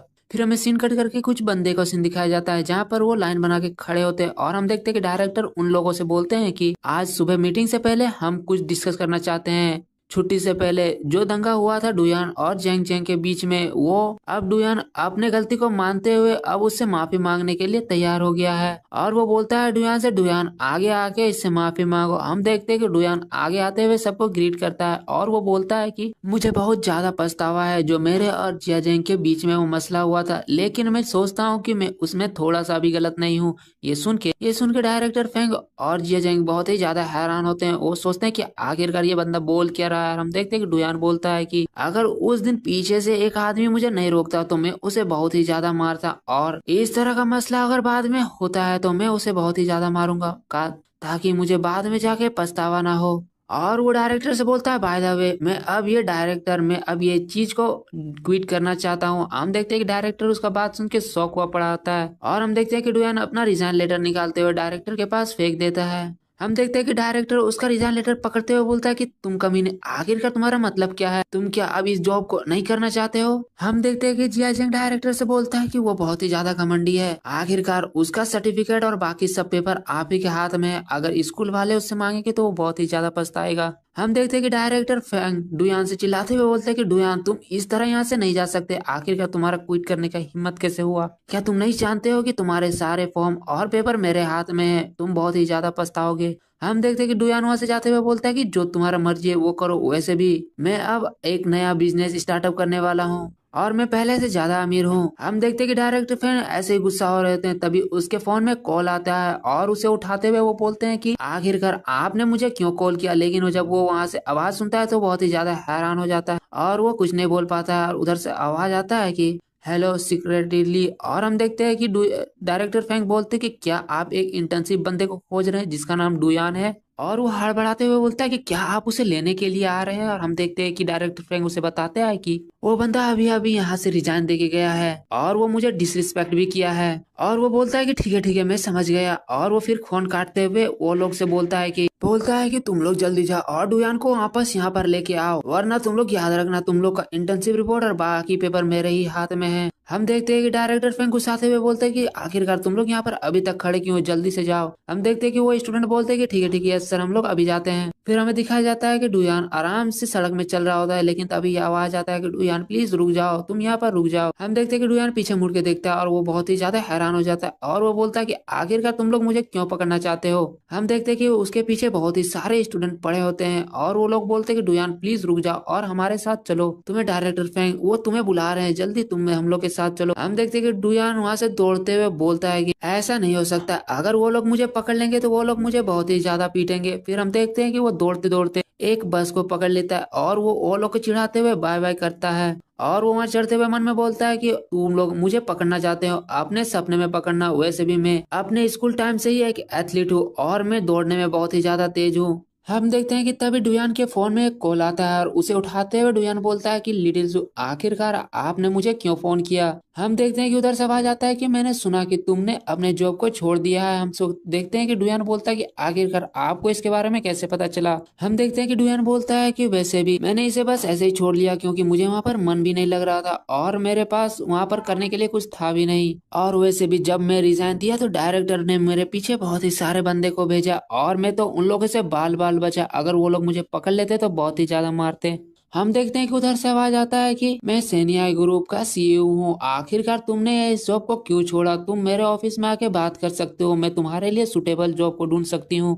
हम देखते हैं कि डुयान पहले तो उसके बात में ध्यान नहीं देता है, लेकिन जब उसके बात को अच्छा से समझता है तो वो बहुत ही ज्यादा हैरान हो जाता है और वो बोलता है कि क्या सीईओ? और हम सीन कट करके दिखाया जाता है सीईओ का ऑफिस। हमें वही लड़की को दिखाया जाता है जिसे हम पहले एपिसोड में देखे थे और वो वहां पर जाते हुए बोलता है कि आपसे मिलकर बहुत ही अच्छा लगा प्रेसिडेंट मो। हम देखते हैं कि वो लड़की बोलती है कि अगर जब यहाँ पर कोई ना हो तो तुम मुझे सिस्टर बुला सकते हो। हम देखते हैं कि डुयान वहां पर बैठते हुए बोलता है कि एक्चुअली सिस्टर मैं वहाँ पर जॉब क्विट कर दिया क्योंकि मैं अपने लिए एक नया बिजनेस स्टार्टअप करने सोच रहा हूँ। हम देखते हैं कि वो बोलती है कि आखिरकार तुम अभी अभी ग्रेजुएशन दिए हो और तुम इतना जल्दी बिजनेस स्टार्ट कर रहे हो, मेरा मानो तो तुम पहले अब कुछ साल जॉब कर लो और उसके बाद कुछ बिजनेस स्टार्ट करना। वैसे भी मेरे लिए बस ये एक एडवाइस है, अगर तुम्हें अपने मर्जी से कुछ करना है तो तुम कर सकते हो और तुम्हारे लिए मैं कुछ भी करने के लिए तैयार हूँ। और वो फिर बताती है कि लिटिलिया तुमसे मिलना चाहती है, वो जंगयान फिटनेस सेंटर में तुम्हें लंच टाइम में बुलाई है। हम देखते हैं कि डुयान बोलता है कि ठीक है मैं समझ गया और वो वहां से जाते हुए बोलता है कि सिस्टर इस मामले को मैं आपके ऊपर छोड़ता हूँ, आप इस मामले को संभाल लेना। और फिर हम देखते हैं कि वो बोलती है कि कोई बात नहीं मैं इसे संभाल लूंगी और अगर तुम्हें कुछ काम हो तो तुम बोल सकते हो। और बाय द वे अगर तुम कभी फ्री हो तो तुम मेरे पास आ सकते हो, मैं तुम्हें डिनर ट्रीट देना चाहती हूँ। हम देखते हैं कि डुयान वहां से जाते हुए बोलता है कि ठीक है ये सुनने में अच्छा लग रहा है। फिर हमें सीन कट करके जंगयान फिटनेस सेंटर का दिखाया जाता है जहाँ पर हम देखते हैं कि लिटिलिया कुछ बंदों से बोल रही होती है कि अपने आर्म को सीधा करो, तुम अपने आप में फोकस करो, और वो कुछ बंदे को ट्रेन कर रही होती है। हम देखते हैं कि वहाँ पर डुयान जाते हुए बोलता है कि लिटिलिया ओ तो तुम यहाँ पर हो। और हम देखते हैं कि लिटिलिया डुयान को देखते हुए बोलती है कि ओ तो डुयान हम लोग काफी समय बाद मिले हैं, चलो तुम अपने ड्रेस को चेंज कर लो और हम लोग एक फ्रेंडली स्पार मैच करते हैं। हम देखते हैं कि डुयान बोलता है कि इसका कोई जरूरत नहीं है। हम देखते हैं कि लिटिलिया उसे घूर के देखती है और डुयान घबराते हुए बोलता है कि ठीक है ठीक है। फिर हमें सीन कर करके स्टेज का सीन दिखाया जाता है जहाँ पर डुयान और लिटिलिया खड़ी होती है और डुयान मन में सोचता है कि लिटिलिया को मना करना ये तो बहुत ही ज्यादा मुश्किल है। और लिटिलिया डुयान से बोलती है कि आखिरकार तुम इतने ज्यादा रिलैक्स क्यों हो, मैं तुम्हें दिखाती हूँ कि आखिरकार मैं इतने दिन में क्या सीखी हूँ। और हम देखते हैं कि लिटिलिया डुयान के ऊपर हमला कर देती है और डुयान लिटिलिया के हमले से बहुत ही आराम से बच रहा होता है और वो सब अटैक को डॉज भी कर रहा होता है। हम देखते हैं कि जंगजान फिटनेस सेंटर के बंदे बोल रहे होते हैं कि ये बंदे का मूव बहुत ही अच्छा है, ये इतना काबिल है कि इंस्ट्रक्टर का हर अटैक को ये बहुत ही आसानी से डॉज कर रहा है। और दूसरा बंदा बोलता है कि इसीलिए इंस्ट्रक्टर इसके साथ स्पार मैच करने के लिए इतना ज्यादा उतावली थी। और तीसरा बंदा बोलता है कि इसका मूव बहुत ही अच्छा है। हम देखते हैं कि डुयान लिटिलिया से बोलती है कि ठीक है अब मैं हार मानता हूँ। हम देखते हैं कि लिटिलिया बोलती है कि आखिरकार तुम इस तरह हार कैसे मान सकते हो, मैं अभी तक तुम्हारे ऊपर एक भी हिट अच्छा से नहीं मार पाई हूँ और एक आदमी कैसे बिना लड़े इस तरह हार मान सकता है, अगर तुम इस तरह हार मानोगे तो मैं तुम्हें बहुत ही ज्यादा पीटूंगी। हम देखते हैं कि तभी पीछे से एक बंदा बोलता है कि ये बहुत ही ज्यादा अमेजिंग है और वो बोलता है कि मैंने जैसे जंगयान फिटनेस सेंटर से सुना था एक फीमेल टाइकेंडो मास्टर जो बहुत ही सारे मेल टाइकेंडो मास्टर को हरा चुकी है और रूमर्स के हिसाब से वो टाइकेंडो मास्टर वाकई में बहुत ही ज्यादा ब्यूटीफुल है। हम देखते हैं कि लिटिलिया उसे देखते हुए बोलते कि आखिरकार तुम हो कौन। वो बताता है कि मैंने यहाँ पर आपसे स्पार मैच करने के लिए आया था, क्या ये ठीक है। और वो बताता है कि आपसे मिलके अच्छा लगा इंस्ट्रक्टर एन। और वो बताता है कि मेरा नाम जेंग उलू है और मैं सेंगवान फिटनेस सेंटर का इंस्ट्रक्टर हूँ। हम देखते हैं कि उसका नाम सुन के कुछ बंदे बोलते हैं कि मैंने इसका नाम सुना है, ये वाकई में बहुत ही ज्यादा स्ट्रॉन्ग है, थाईलैंड का नेशनल कंपटीशन में ये सेकंड रैंक आया था, इसका स्ट्रेंथ बहुत ही ज्यादा है। हम देखते हैं कि लिटिलिया उन लोगों की बात सुनते हुए बोलती है ठीक है तो तुम्हारे साथ स्पार करने में बहुत ही मजा आएगा, चलो हो जाए। फिर हम देखते हैं कि कुछ बंदे लिटिल एन को चेयर करती है और बोलते हैं कि इंस्ट्रक्टर इसे मजा चखा दो, इसे एक लेसन सिखाओ, इसका हिम्मत कैसे हुआ कि ये आप ही के फिटनेस सेंटर में आके आप ही को चैलेंज कर रहा है। और हम देखते हैं कि कुछ बंदे उस बंदे को चेयर कर रहे होते हैं और बोलते हैं कि तुम इसको और अपना स्ट्रेंथ के बीच में गैप इसे दिखा दो। हम देखते हैं कि डुयान उसे देखते हुए मन में सोचता है मुझे कुछ सही नहीं लग रहा है, मुझे ऐसा लगता है कि उस बंदे और लिटिलिया के बीच में बहुत ही ज्यादा गैप और वो इससे नहीं जीत सकते। हम देखते हैं कि लिटिलिया उसके ऊपर हमला कर देती है और वो भी बंदा लिटिलिया के ऊपर हमला कर देता है और दोनों का अटैक आपस में टकराता है। और फिर देखते हैं कि लिटिलिया बोलती है कि चलो इसे कंटिन्यू किया जाए और लिटिलिया उसके ऊपर बहुत ही सारे हमले करता है, लेकिन वो बंदा बहुत ही आसानी से लिटिलिया के हमले को डॉज कर देता है। और वो बोलता है कि अगर तुम्हारे पास कुछ और मूव नहीं है तो अब ये मेरा चांस है, अब ये लो मेरा अटैक। और हम देखते हैं कि वो लिटिलिया के ऊपर एक जोरदार हमला कर देता है और जिसके वजह से लिटिलिया बहुत ही ज्यादा पीछे धकेले जाती है। और हम देखते हैं कि वहाँ के बंदे बात करते हैं कि इसका स्ट्रेंथ बहुत ही ज्यादा है, ये एक पंच में ही लिटिलिया को दूर धकेलने में काबिल रहा, अगर ऐसे ही रहा तो लिटिल इंस्ट्रक्टर यहाँ पर हार जाएगी। हम देखते हैं कि वो बंदा लिटिलिया से बोलती है कि तुम मेरे एक पंच को खा के ये चीज महसूस कर लिए हो कि मैं तुम्हारे से आसानी से जीत सकता हूँ। हम देखते हैं कि डुयान अपने मन में सोचता है कि जैसे मैंने सोचा था इस बंदे और लिटिलिया के बीच में बहुत ही बड़ा गैप है। हम देखते हैं कि लिटिलिया तभी बोलती है कि तुम मुझे हराओगे अपने सपने में, वैसे भी मेरा तबीयत आज थोड़ा खराब है इसीलिए मैं थोड़ा कमजोर फील कर रही हूँ और इसीलिए मैं तुम्हारे हमले से पीछे धकेली गई हूँ। हम देखते हैं कि डुयान उसके बात सुनते हुए अजीब सा मुंह बनाते हुए मन में सोचता है कि ये कितना सेमलेस पर्सन है, या अपने आप को जिताने के लिए क्या बोल रही है। और फिर वो बोलती है कि चलो मैं देखता हूँ और डुयान अपने पावर को एक्टिवेट करते हुए देखता है तो वो बोलता है कि ये तो झूठ बोल रही है। और हम देखते हैं कि लिटिलिया डुयान की तरफ इशारा करते हुए बोलती है कि मेरा तबीयत आज खराब है और इसीलिए मैं आज का मैच नहीं खेल सकती हूँ, लेकिन मेरा स्टूडेंट उसका पावर और मेरा पावर लगभग सेम है, अगर तुम इसे हराने में कामयाब रहे तो मैं अपने आप हार मान लूंगी। हम देखते हैं कि डुयान उसके बात सुन के उसका मुंह उतर जाता है और हम देखते हैं कि वो बंदा बोलता है तो ऐसा है, वैसे भी तुम्हारा डिसाइपल मुझे नहीं हरा सकता है और अगर मैं तुम्हें हरा देता हूँ तो तुम्हें अपने फिटनेस सेंटर के बाहर ये छपवाना होगा कि तुम सेंगवांग फिटनेस सेंटर से बेकार हो और तुम्हें मेरा गर्लफ्रेंड बनना होगा। हम देखते हैं कि लिटिया बोलती कि पहले तुम मेरे डिसाइपल को हराओ तब मैं तुम्हारे कंडीशन में एग्री कर जाऊंगी।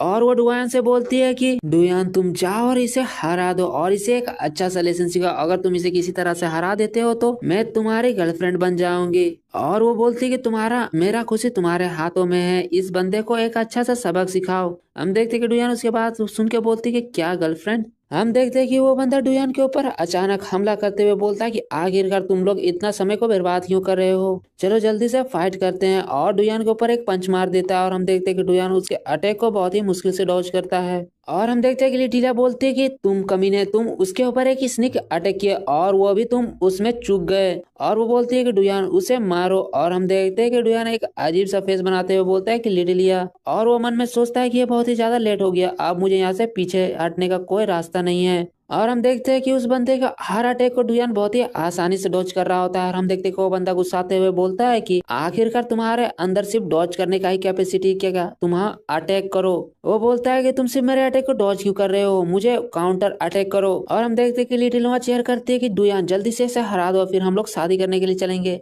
हम देखते हैं कि डुयान अपने मन में सोचता है कि मैं इसके अटैक को बहुत ही देर से डॉज कर रहा हूँ, अगर मैं इसी तरह डॉज करते रहा तो मेरा स्टेमिना खत्म हो जाएगा, मुझे एक ओपनिंग देख के इसके ऊपर काउंटर अटैक करना होगा। और फिर वो अपने स्किल को अपडेट करते हुए बोलता है कि चलो ये अब अपने कंट्रोल से थोड़ा बाहर जा रहा है, मुझे अब इसके ऊपर अटैक करके इसको नॉकआउट करना होगा। और हम देखते हैं कि उस बंदे का एक पंच डुयान के ऊपर आता है और डुयान उसके अटैक को डॉज करते हुए उसके ऊपर एक अपरकट मारता है, जिसकी वजह से वो आदमी दूर जाके नॉकआउट हो जाता है। और हम देखते हैं कि उसके नॉकआउट होने की वजह से वहां पर बहुत ही ज्यादा सन्नाटा हो जाता है। और फिर सब लोग चिल्लाते हुए बोलते हैं कि वाकई में ये तो बहुत ही ज्यादा अमेजिंग है, इंस्ट्रक्टर जेंगोलू वो तो असल में एक ही अटैक में उस बंदे का एक ही अटैक में हार गया, वो बंदा वाकई में बहुत ही ज्यादा अच्छा है। और कोई बोलते हैं कि आखिरकार मैंने ये क्या देख लिया, मुझे अपने आंखों में विश्वास नहीं हो रहा है। हम देखते हैं कि लिटिल वहाँ पर बहुत ही ज्यादा खुश हो जाती है, जिसकी वजह से उसके आंखों से आंसू भी आने लगते हैं। फिर हमें रेस्ट रूम का सीन दिखाया जाता है, जहाँ पर लिटिलिया डुया से बोलती है कि तुमने इस मैच को जीत के बहुत ही अच्छा काम किया है, चलो जाओ और अपने ड्रेस को आप चेंज कर लो। हम देखते हैं कि डुयान हैरान होते हुए पूछता है कि आखिरकार कपड़े चेंज इसका मतलब क्या है। हम देखते हैं कि लिटिलिया एक क्रीपी सा स्माइल बनाते हुए बोलती है कि असल में हम लोग अब अपने शादी के लिए जा रहे हैं और हम लोग के लिए वेडिंग के लिए इमेज करना है, मतलब पिक्चर लेना है, तो ड्रेस तो चेंज करना होगा। हम देखते हैं कि डुयान हैरान होते हुए बोलता है कि क्या क्या हम लोग का रिश्ता क्या डिसाइपल और टीचर का नहीं है, या कि ये क्या गलत नहीं होगा। हम देखते हैं कि लिटिलिया हंसते हुए बोलते मैं तो बस मजाक कर रही थी। और वो बोलते कि अपने ड्रेस को चेंज कर लो, बस मैं तुम्हें डिनर ट्रीट देने चाहती हूँ। फिर हमें सीन कट करके मार्केट का सीन दिखाया जाता है। फिर हम देखते हैं कि लिटिलिया डुयान से पूछती है कि आखिरकार डुयान तुम उसके बारे में तो नहीं सोच रहे हो। और वो बोलती है कि मैं वैसे भी बहुत ही ब्यूटीफुल गर्ल हूँ, तुम सोच सकते हो। और हम देखते हैं कि डुयान कुछ नहीं बोल रहा होता है और वो बस हंस रहा होता है। फिर हमें सीन कट करके ड्रेस शॉप का सीन दिखाया जाता है, जहाँ पर हम देखते हैं कि डुयान एक कपड़े को पहन के आता है, जिसे देख के लिटिलिया बोलती है कि तुम इसमें बहुत ही ज्यादा अच्छे दिख रहे हो, चलो इसे हम लोग खरीद लेते हैं। हम देखते हैं कि शॉप लेडी भी बोलती है कि हाँ आप इस कपड़े में बहुत ही ज्यादा हैंडसम दिख रहे हैं, और आप जिस भी कपड़े को पहनेंगे तो उस कपड़े में आप बहुत ही ज्यादा हैंडसम दिखेंगे। हम देखते हैं कि डुयान बोलता है कि इसे छोड़ दो, ये वैसे भी बहुत ही ज्यादा एक्सपेंसिव है, इसे नहीं लेना चाहिए। और ये बात सुन के लिटिलिया बोलती कि क्या तुम मुझे गरीब समझ रहे हो।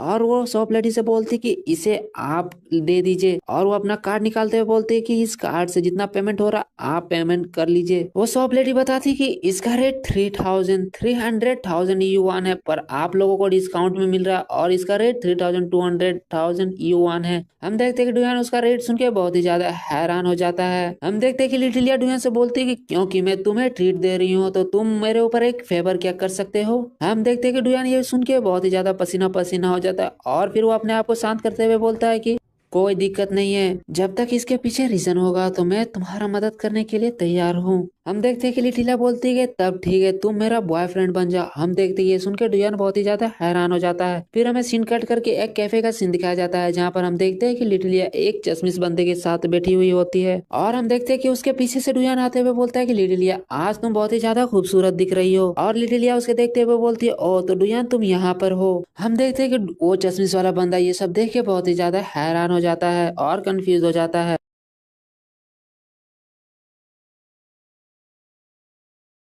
हम देखते हैं कि डुयान उस चश्मिश बंदे से बोलता है कि मैं लिटिलिया का बॉयफ्रेंड हूँ और मेरा और उसका एक रिलेशनशिप है। हम लोग अभी अपने रिलेशनशिप को फैमिली को नहीं बताएं, इसीलिए इसके फैमिली ने इसके लिए एक ब्लाइंड डेट का आयोजन किया है। मैं आपसे आशा करता हूँ कि आप मेरे बात को अच्छे से समझ रहे होंगे। हम देखते हैं कि वो चश्मिश अपना चश्मा सीधा करते हुए डुयान से पूछता है ओ तो ये ऐसा बात है। और वो पूछता है कि आखिरकार तुम क्या करते हो। और मेरा नाम जूकी है।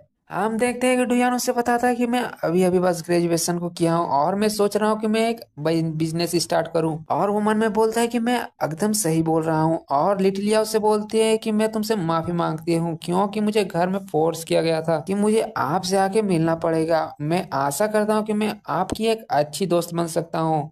और आप मेरे बातें को समझ रहे हैं। हम देखते हैं कि लिटिलिया मन में बोलते हैं कि तुम्हारा परफॉर्मेंस अच्छा था डुयान, ये इतना भी बुरा नहीं है। फिर हमें अगला सीन में दिखाया जाता है कि डुयान गाड़ी में बैठा होता है और लिटिलिया उससे पूछते है कि आखिरकार तुम्हारा दोपहर का प्लान क्या है। वैसे भी मैं दोपहर को फ्री हूँ। हम देखते हैं कि डुयान को उस तरह बात करते हुए उसका मुंह उतर जाता है और वो बताता है कि मुझे आफ्टरनून में कुछ काम है। फिर हम देखते हैं कि लिटिलिया को वो खड़ी होती है और बोलती है कि तुम कभी ने आखिरकार मैं इतनी अजीब तो नहीं दिखती हूँ। हमें अगला सीन में एक स्पोर्ट कार को दिखाया जाता है। हम देखते हैं कि उसके अंदर सैन बैठा होता है और हम देखते हैं कि डुयान उसे देखते हुए बोलता है डैम इट, आखिरकार तुम दलालों की तरह कपड़ा क्यों पहने हो। हम देखते हैं कि सैन डुयान से बोलता है कि आखिरकार देखो मुझे दलाल कौन बोल रहा है, अपने कपड़े की तरफ कौन देखा है, तुम भी तो उसी तरह के कपड़े पहने हो। और सैन डुयान से बोलता है कि डुयान जब हम जहाँ जाने वाले हैं वहां पहुंच जाएंगे तो तुम मेरे से अलग हो जाना, मेरे अंदर इतना कॉन्फिडेंट नहीं है कि मैं तुम्हारे सामने खड़े हो सकूं। अगला सीन में हमें जंगियान जेड मार्केट का सीन दिखाया जाता है। हम देखते हैं कि वहां पर डुयान और सेन आए हुए होते हैं। हम देखते हैं कि डुयान उस जगह को देखते हुए बोलता है ये वाकई में बहुत ही ज्यादा अमेजिंग है, तुम तो बहुत ही ज्यादा कमाल के हो, एक ऐसा जगह ब्लाइंड डेट करना जहाँ पर स्टोन का गैम्बलिंग होता हो। हम देखते हैं कि सेन बोलता है कि आखिरकार तुम्हें कौन बता दिया कि मैं यहाँ पर ब्लाइंड डेट करने आया हूँ। और वो बोलता है कि मैं बस यहाँ पर लड़कियों को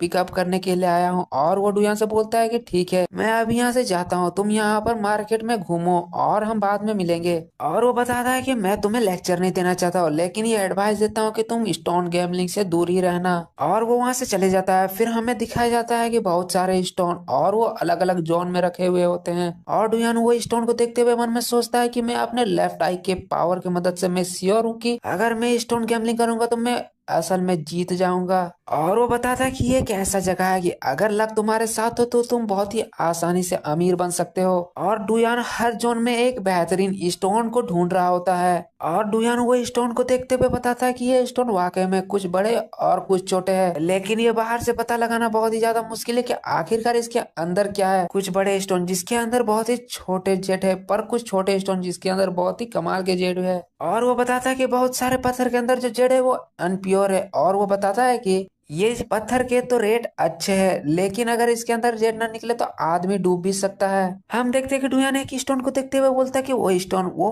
वाकई में कुछ अच्छा दिख रहा है। और हम देखते हैं कि एक स्टोन जिसके अंदर पूरे हरा हरा का जेड भरा रहता है। और डुयान वहाँ के शॉपकीपर से बोलता है कि ए मास्टर मुझे वो स्टोन चाहिए। हम देखते हैं वो बंदा ओके बोलता है। हम देखते हैं कि तभी वो चश्मिश बंदा डुयान के पीछे आते हुए बोलता है कि क्या कोइंसिडेंट है डुयान, हम दोनों फिर दोबारा मिल गए। हम देखते हैं कि डुयान उसे देखते हुए बोलता है ओ तो तुम जिस जगह के बारे में मेंशन कर रहे थे वो यही जगह है, तुम इसी जगह में काम करते हो।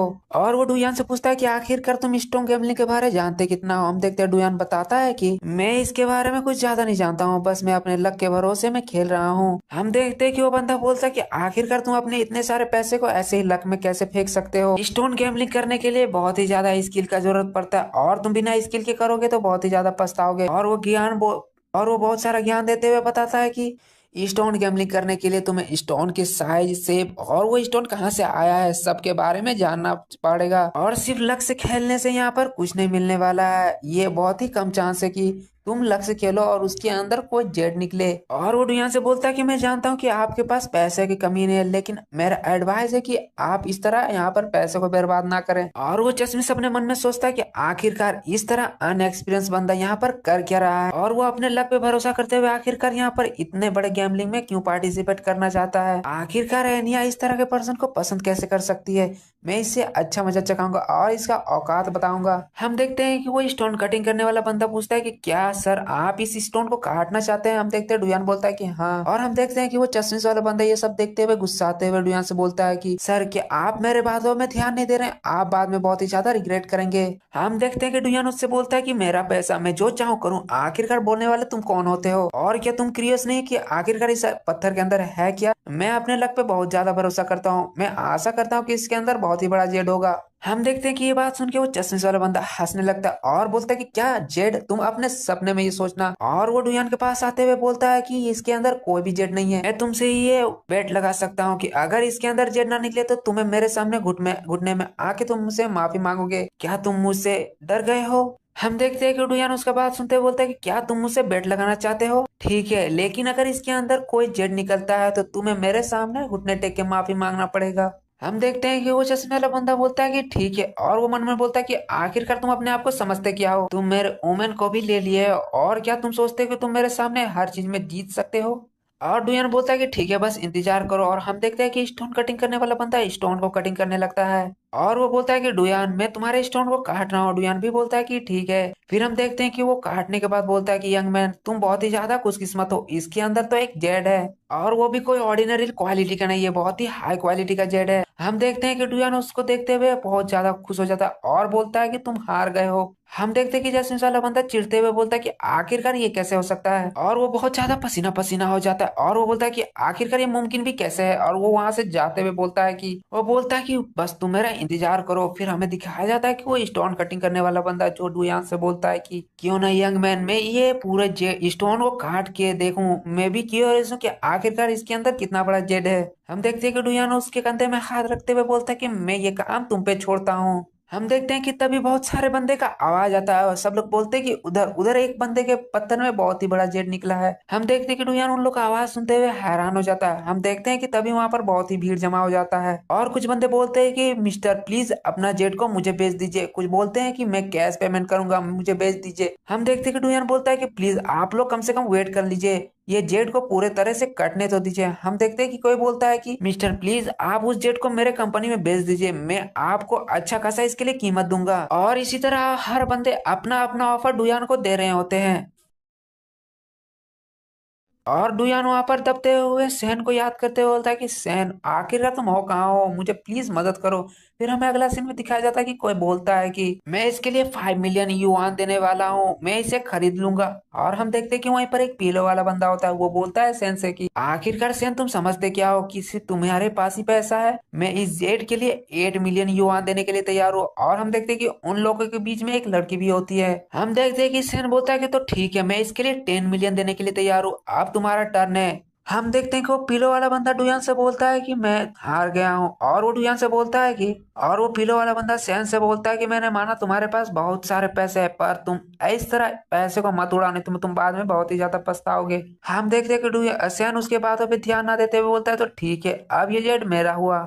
हम देखते हैं कि वो पीलो वाला बंदा वो लड़की के पास जाते हुए बोलता है कि सैंग क्विंग मैंने सुना है कि तुम जेंगवांग सिटी में कुछ दिन के लिए ठहरने वाले हो, अगर तुम पर दिक्कत ना हो तो मैं तुम्हें इस सिटी को पूरा अच्छे से घुमा दूंगा। हम देखते हैं कि वो लड़की उसके बात सुनते हुए अजीब सा मुस्कुराती है। हम देखते हैं कि सैन वो लड़की को बोलता है कि सुकुइंग क्या तुम्हें ये जेट पसंद आया है, अगर तुम्हें ये पसंद आया तो मैं मास्टर को बोल के इसके तुम्हारे लिए कर्व करवा दूंगा। हम देखते हैं कि वो लड़की शर्माते हुए डियान सैन से बोलती है कि मोहसिन तुम्हें इस तरह अपने पैसों को बर्बाद करने की जरूरत नहीं है, और तुम इस तरह एक्ट क्यों कर रहे हो, तुम सही में बहुत बड़े स्टूपिड हो। हम देखते हैं कि डुयान उसके सैन के पीछे आते हुए बोलता है कि वो लड़की सही बोल रही है, आखिरकार तुम अपने पैसे को इस तरह फालतू में खर्च क्यों कर रहे हो। हम देखते हैं कि सैन डुयान को देखते हुए बोलता है कि आखिरकार तुम यहाँ पर क्या कर रहे हो। हम देखते हैं कि डुयान सैन के कंधे पे हाथ रखते हुए बोलता है कि सैन तुम सही में एक फूल हो। और वो बोलता है कि वो लड़की तुम्हें कुछ नहीं बोल रही है ज्यादा, लेकिन मैं देख रहा हूँ कि वो लड़की तुम्हारे ऊपर थोड़ा सा इंटरेस्टेड है। हम देखते हैं कि सैन बोलता है कि क्या सही में। हम देखते हैं कि तभी कोई आवाज लगाता है कि मिस्टर हान क्या आप इस जेट को खरीदना चाहते हैं। और हम देखते हैं कि सुकुइंग वो बोलती है कि हाँ जेंग भाई हमें कुछ और इंटरेस्टिंग मिला है, चलो चल के हम लोग देखते हैं। हम देखते हैं कि डुयान अपने मन में सोचता है कि क्या वो ये मशीन है जहाँ पर मेरा स्टोन कट रहा था, लगता है कि मेरा डेट असल में कट गया है। हम देखते हैं कि वो पीलो वाला बंदा उस जेड के पास जाते हुए बोलता है उस चश्मिश बंदे की तो ओ ये जेड है जिसके वजह से तुम बेट में हारे हो। हम देखते हैं कि वो चश्मिश वाला बंदा बोलता है कि यस मिस्टर हान, और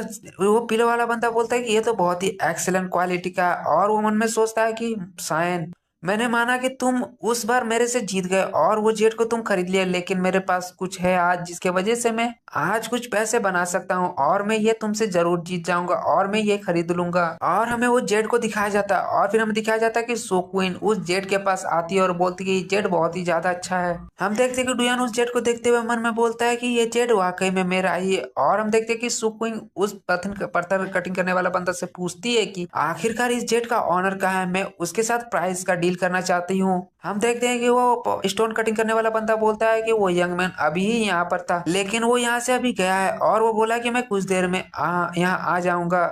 हम देखते हैं कि वो पीलो वाला बंदा सैन से बोलता है कि मुझे लगता है कि सुक्विंग इस पत्थर इस जेट को पसंद कर रही है, तो ना हम लोग जाके उस जेट को देखें। और वो सैन से बोलता है कि अब ये मत बोलना कि तुम अपने पूरे पैसे को पहले ही खर्च कर चुके हो और तुम्हारे पास कुछ पैसे नहीं है, अगर तुम्हें कुछ पैसे की जरूरत है तो तुम अपने दोस्त से मांग सकते हो, तुम्हारा दोस्त तुम्हें लिए पॉकेट मनी दे सकता है। हम देखते हैं कि सैन उसका बात सुनते हुए बहुत ज्यादा गुस्सा हो रहा होता है। हम देखते हैं कि डुयान सैन के पीछे आते हुए बोलता है कि कम डाउन डियर। हम देखते हैं कि सैन पीछे मुड़ते हुए देखता है आखिरकार डियर उसको कौन बोला, और हम देखते हैं कि डुयान सैन को बोलता है कि वो स्टोन मेरे से बिलोंग करता है और ये पर्सन को इसके बारे में कुछ आइडिया नहीं है, चलो इसको मिलके हम लोग कुछ बेवकूफ बनाते हैं। और हम देखते हैं कि सैन बोलता है ये सुनने में बहुत ही ज्यादा कमाल का लगता है। फिर हमें अगला सीन में दिखाया जाता है कि डुयान वहां पर जाता है।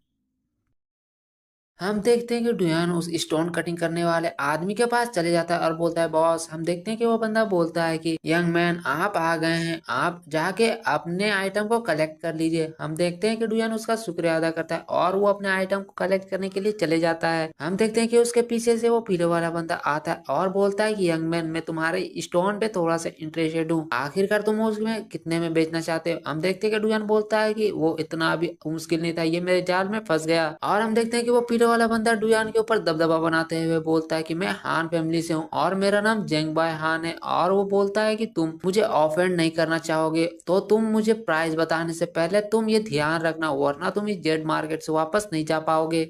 हम देखते हैं कि तभी डुयान बोलता है कि मुझे माफ कर दीजिएगा, लेकिन मैं तो बस एक यंग मास्टर के अंडर काम करने वाला नौकर हूँ, आखिरकार मैं कैसे इसका प्राइस बता सकता हूँ। हम देखते हैं कि वो मिस्टर हान गुस्सा होते हुए बोलता है कि आखिरकार तुम्हारा यंग मास्टर कौन है। हम देखते हैं कि तभी डुयान सैन को आगे लाते हुए बोलता है कि यंग मास्टर मोसेन। हम देखते हैं कि मोसेन उसे देखते हुए बोलता है कि जेंग भाई हम लोग दोबारा मिल गए हैं। और हम देखते हैं कि सैन एक अजीब सा मुंह बनाते हुए बोलता है कि आखिरकार तुम मेरे सबऑर्डिनेट को इस तरह ट्रीट कैसे कर सकते हो। तुम जानते हो कि जब एक कुत्ते को कोई मारता है तो उसको उसके मालिक को जवाब देना पड़ता है। हम देखते हैं कि डुयान एक कुत्ते का शक्ल बनाते हुए बोलता है कि तुम बहुत ही ज्यादा बोल रहे हो, तुम ज्यादा मत बोलो। और हम देखते हैं कि सैन उसके करीब जाते हुए बोलता है कि तुम प्राइस बोल रहे थे ना, ठीक है तो 100 मिलियन युआन क्या तुम्हारे लिए बहुत ही ज्यादा कम है क्या।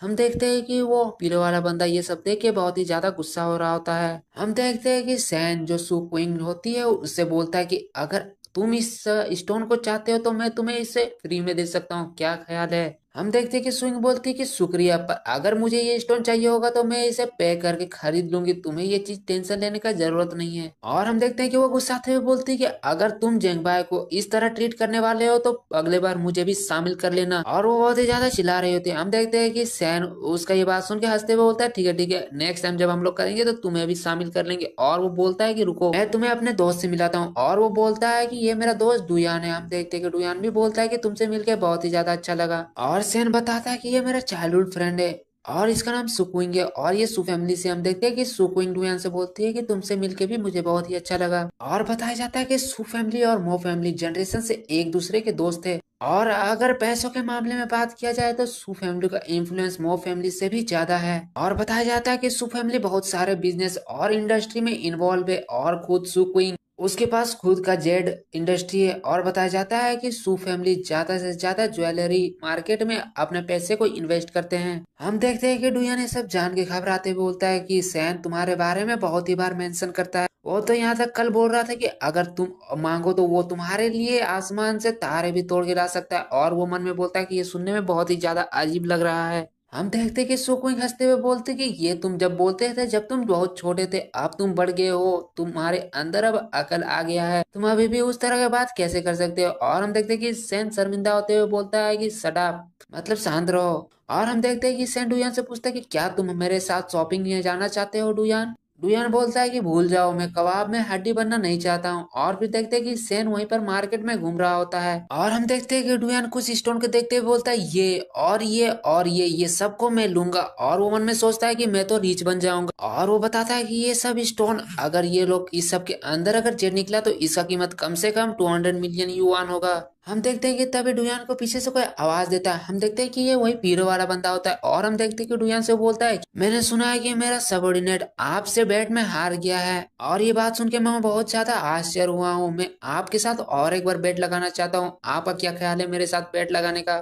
हम देखते हैं कि डुयान बोलता है कि मैंने पिछले बार जो बेट लगाया था अभी तक वो फुलफिल नहीं हुआ, आखिरकार मैं दूसरा बेट कैसे लगा सकता हूँ। हम देखते हैं कि वो पीलो वाला बंदा उस चश्मिश के घूर के देखता है, और हम देखते हैं कि डुयान मन में सोचता है कि मुझे जहां तक लगता है कि ये मेरे साथ कुछ डर्टी ट्रिक खेलने वाला है, मैं भी देखूंगा आखिरकार ये मेरे साथ क्या करने वाला है। मैं पूरा यकीन के साथ कह सकता हूँ कि मैं अपने आंखों के एबिलिटी की मदद से कुछ भी कर सकता हूँ, और अगर ये मेरे साथ कुछ करना चाहे तो मैं ये पहले ही पता लगा सकता हूँ। हम देखते कि वो पीले वाला बंदा उस चश्मिश को गुस्साते हुए बोलता है कि अगर तुम किसी से बेट लगाते हो तो तुम उसे पे करने का भी ताकत रखो, जल्दी से इसको पे करो। हम देखते हैं कि वो चश्मिश वाला बंदा घबरा जाता है और वो बोलता है कि क्या, और हम देखते हैं कि पीले वाला बंदा बोलता है कि क्या तुम इस जॉब से हटना चाहते हो, जल्दी से पे करो। और वो बहुत ज्यादा घबराते हुए घुटने में आ जाता है और वो माफी मांगते हुए बोलता है कि मुझे माफ कर दीजिए डुयान। और हम देखते हैं कि पीला वाला बंदा बोलता है कि क्या और आपको कुछ चाहिए। और हम देखते हैं कि वो चश्मिश घुटने में आते हुए बहुत ज्यादा गुस्सा होता है और वो मन में डुयान और हैंगजन भाई को दोनों को गाली दे रहा होता है और वो बोलता है कि मैं तुम लोग को एक दिन अच्छा सा सबक सिखाऊंगा। हम देखते हैं कि डुयान पूछता है कि आखिरकार तुम किस तरह का बेट लगाना चाहते हो, अब बताओ। हम देखते हैं कि वो पीले वाला बंदा बोलता है कि ये बहुत ही ज्यादा सिंपल है, हम लोग दोनों तीन तीन स्टोन को चूज करेंगे और जिसका स्टोन के अंदर अच्छा क्वालिटी का जेड निकलेगा और जिसका प्राइस सबसे ज्यादा होगा वो जीत जाएगा। और नियम पहले की तरह ही है, जो हारेगा उसको अपने घुटने में आके माफी मांगना होगा। हम देखते हैं कि डुयान उससे का बात मान लेता है और डुयान मन में बोलता है कि क्या तुम मुझे बेवकूफ बनाना चाहते हो, लेकिन तुम नहीं बना सकते हो, अपने करंट एबिलिटी के साथ तुम्हें अच्छा मजा चखाऊंगा। हम देखते हैं कि डुयान जो जोनसी में खड़ा होकर स्टोन को देख रहा होता है और हम देखते हैं कि पीछे से सेन आते हुए बोलता है, डुयान आखिरकार तुम जोनसी से काहे के लिए पत्थर चूज कर रहे हो। और वो बोलता है कि मैंने सुना है कि तुम उस पीले वाले बंदे से बेट लगाए हो, मैंने और सुकुइन ने कुछ एक्सपर्ट का जुगाड़ किया है जो तुम्हारे लिए पत्थर को चूज करेगा। हम देखते हैं कि डुयान बोलता है कि इसका कोई जरूरत नहीं है और वो बताता है कि मैं अपने पत्थर को अपने चुनूंगा। और वो बोलता है कि मैं अपने लक पे आज बहुत ही ज्यादा भरोसा करता हूँ, मेरा लक आज बहुत ही ज्यादा अच्छा है। और वो बोलता है कि मैं वैसे भी अपना बचपन बहुत ही ज्यादा पत्थर और नदियों के बीच में बिताया हूँ, मैं ये चीज तुम्हें एक्सप्लेन तो नहीं कर सकता हूँ, लेकिन मैं स्टोन के बारे बहुत ही कम नहीं जानता हूँ, मैं अच्छा खासा नॉलेज स्टोन के बारे में रखता हूँ। हम देखते हैं कि सेन बोलता है ये सब तो ठीक है, लेकिन हान फैमिली है बहुत ही ज्यादा बड़ा फैमिली है और जेड के मामले में इन लोग का बहुत ही बड़ा एक्सपर्ट है, इन लोग का एक्सपर्ट बहुत ही बड़ा बड़ा है जेड के मामले में, अगर क्या होगा तुम इसमें हार गए ये बहुत ही ज्यादा शर्मनाक होगा। डुयान बोलता है कि क्या हार जाऊंगा, और तुम्हें क्या लगता है कि मैं इसके डर पे कहीं चूक जाऊंगा या फिर इस गेम को छोड़ दूंगा। और वो बोलता है कि सेन तुम्हें फिक्र करने की जरूरत नहीं है, मैं अपने टैलेंट पे बहुत ही ज्यादा भरोसा करता हूँ और तुम्हें मैं निराश नहीं करूंगा। हम देखते हैं कि सेन बोलता है कि ठीक है, अगर तुम्हें किसी तरह का जरूरत पड़ेगा तो तुम मुझे जरूर बताना। हम देखते हैं कि वो चश्मे वाला बंदा जो मिस्टर हान से बोलता है कि स्टोन रेडी हो गए मिस्टर हान। हम देखते हैं कि वो पीले वाला बंदा बोलता है कि ठीक है और मुझे माफ कर देना जो मैं तुम्हारे साथ पहले ट्रीट किया था। हम देखते हैं कि वो चश्मे से अपना चश्मे सीधा करते हुए बोलता है कि कोई बात नहीं मास्टर, वैसे भी इस तरह का मार्केट में एक दो बार नसीब काम कर जाता है, लेकिन इस तरह बार बार नहीं होता है, डुयान पक्का इस बार हार जाएगा। हम देखते हैं कि डुयान उन लोग की तरफ ध्यान देता है और वो मन में बोलता है कि क्या वो लोग मेरे साथ कुछ डर्टी ट्रिक खेलने वाले हैं, आखिरकार वो लोग अपने आप को समझते क्या है। और वो बोलता है तो तब ठीक है, तब मैं और एक बार इस जोन सी में देखता हूँ, और वो जोन सी में और एक बार अपने एबिलिटी की मदद से स्टोन को देखने लगता है। और हम देखते हैं कि डुयान बोलता है कि मैंने माना कि हान फैमिली बहुत ही बड़ा है और इनके पास बहुत ही बड़ा बड़ा एक्सपर्ट है, लेकिन ये लोग बहुत ही बड़ा गलती कर दी है कि वो लोग मेरे साथ कंपटीशन कर रहे हैं और वो लोग नहीं जानते कि एक माउंटेन बॉय के साथ कंपटीशन करने में कितना ज्यादा दिक्कत होता है। और वो बोलता है कि मैं जरूर ही जीतूंगा। बोलता है कि तुम्हें इतना निराश होने का जरूरत नहीं है, और आखिरकार तुम जोनसी से पत्थर क्यों छीन रहे हो। और वो हंस रहा होता है। हम देखते हैं कि डुयान जोनसी से एक पत्थर उठाते हुए बोलता है कि मैंने सोचा था कि तुम्हारे फैमिली में बहुत ही अच्छे अच्छे एक्सपर्ट है, तो आखिरकार इस तरह का पत्थर यहाँ पर क्या कर रहा है, मुझे डाउट हो रहा है कि तुम्हारे एक्सपर्ट बहुत ही बेकार है। हम देखते हैं कि वो पीलो वाला बंदा बोलता है कि आखिरकार तुम इतना नॉनसेंस बात क्यों कर रहे हो। हम देखते हैं कि डुयान उसके बातों पे जरा सा भी ध्यान नहीं देता है और वो बोलता है कि मैंने अपने पत्थर को चुन लिया है, चलो अभी से कटिंग किया जाए। हम देखते हैं कि वो पीलो वाला बंदा बहुत ही ज्यादा गुस्सा होता है और वो बोलता है कि आखिरकार तुम इतने अपने आप को एरोगेंट क्यों बना रहे हो। हम लोग देखते हैं कि वो पीलो वाले बंदा और डुयान दोनों अपने तीन तीन स्टोन लेके रेडी हो जाते हैं और स्टोन कटिंग करने वाला बंदा पूछता है कि अगर आप दोनों अपने स्टोन को लेके अगर रेडी है तो क्या मैं आप लोगों का स्टोन कटिंग करना स्टार्ट कर सकता हूँ। हम लोग देखते हैं कि पब्लिक बात कर रहे होते हैं कि आखिरकार इसमें कौन जीतेगा, मिस्टर हान जीतेंगे या फिर मिस्टर मो के दोस्त जीतेंगे। और हम देखते हैं कि एक बंदा बोलता है कि हान फैमिली बहुत ही ज्यादा एक्सपर्ट है इस जेड पत्थर और ये सब चुनने के मामले में, और उन लोग का बहुत बड़ा बड़ा फैक्ट्री भी है और उन लोग का इंडस्ट्री में ये सब के मामले में बहुत ही ज्यादा आगे हैं। आखिरकार वो बच्चा कितना एरोगेंट है जो हान से पंगा ले बैठा है, वो तो आज बहुत ही ज्यादा गंदा हारेगा और वो बहुत ही ज्यादा एम्बेरस होने वाला है। हम लोग देखते हैं कि डुयान का पत्थर कट रहा होता है और उसके अंदर से एक जेड निकलता है जिसे देख के पब्लिक बोलती है कि वाकई में ये तो बहुत ही ज्यादा हाई क्वालिटी का जेड है। हम लोग देखते हैं कि वो स्टोन कटिंग करने वाला भी डुयान से पूछता है कि आखिरकार यंग मैन आप कौन सा बैकग्राउंड से आते हैं, क्योंकि इतने छोटे उम्र में इतना बेहतरीन पत्थर के चुनना बहुत ही ज्यादा मुश्किल है और आपने 2 स्टोन को अभी तक चुन लिया है और दोनों के अंदर ही बहुत ही बेहतरीन जेड निकला है। हम देखते हैं कि डुयान हंसते हुए बोलता है कि मैं एक ऑर्डिनरी पर्सन हूँ। डुयान के पीछे सेन आते हुए बोलता है कि तुमने तो बहुत ही अच्छा काम किया है, मुझे लगता है कि आज यहाँ पर एक बहुत ही अच्छा शो होने वाला है। और हम देखते हैं कि वो पीलो वाला बंदा हान के सेन के पास आते हुए बोलता है कि मोहसेन इतना ज्यादा खुश मत हो, अभी तो बस मैच स्टार्ट हुआ है और तुम अभी से इतना ज्यादा खुश होगे तो बाद में बहुत ही ज्यादा निराश होना पड़ेगा। हम देखते हैं कि तभी पब्लिक बोलती है कि मिस्टर हान के भी स्टोन से एक बहुत ही बेहतरीन जेड निकला है और ये तो उससे भी ज्यादा हाई क्वालिटी का है। और हम देखते हैं कि वो पीलो वाला बंदा हंसते हुए बोलता है कि मोहसेन आखिरकार तुम्हें समझ में आ रहा है कि मैं क्या बोल रहा हूँ, अभी मेरा बस फर्स्ट स्टोन कटा है और मैं जानता हूँ कि तुम पहले बहुत ही ज्यादा लकी थे, लेकिन इस बार तुम मेरे से हार जाओगे और तुम्हारा लक यहाँ पर काम नहीं करने वाला है।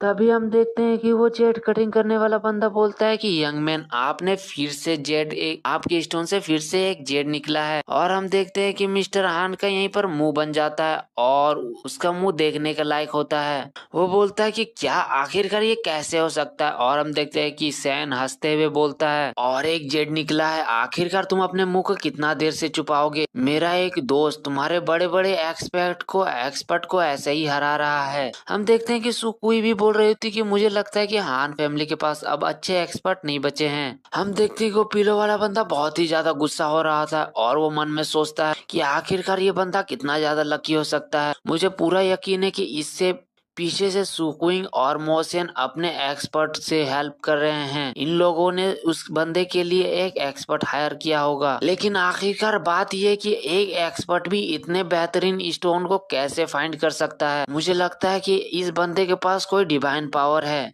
और हम देखते हैं कि वो स्टोन कटिंग करने वाला जांच करते हुए बताता है कि यंग ये ऑलमोस्ट एक ग्लास टाइप के जेट के बराबर है और ये बहुत ही ज्यादा डेंस है। आपको बहुत ही बधाई हो कि आपने आइस टाइप का इंपीरियल जेट पाए हो। और हम देखते हैं कि वो स्टोन को देखते हुए सब बंदे अपना हाथ उठाते हुए बोलते हैं कि यंग मैन प्लीज उसे मुझे बेच दीजिए, मैं आपके वो जेट को अच्छी कीमत से खरीदूंगा। और कोई बोल रहा होता है कि प्लीज आप वो मेरे कंपनी में बेच दीजिए। हम देखते हैं कि वो चश्मिश पीलो वाले बंदे के पास आते हुए बोलता है कि यंग मास्टर, हम लोगों ने सेकेंड स्टोन के अंदर एक बहुत ही बड़ा जेड प्राप्त किया है। हम देखते हैं कि स्टोन कटिंग करने वाला बताता है कि मिस्टर हान आपको एक पर्पल सीड जेड मिला है। और हम देखते हैं कि ये सुन के पब्लिक बोलती कि क्या, मुझे लगता है कि मोहसेन के फ्रेंड आज हारने वाले हैं, उसका लक बहुत ही ज्यादा खराब है कि वो उन्होंने मिस्टर हान से पंगा ले लिया है। ये पर्पल सीड जेड ये तो इतना ज्यादा महंगा है कि अगर वो यंग मैन का दोनों जेड को अगर मिला दिया जाए फिर भी ये पर्पल सीड जेड ज्यादा महंगा होगा।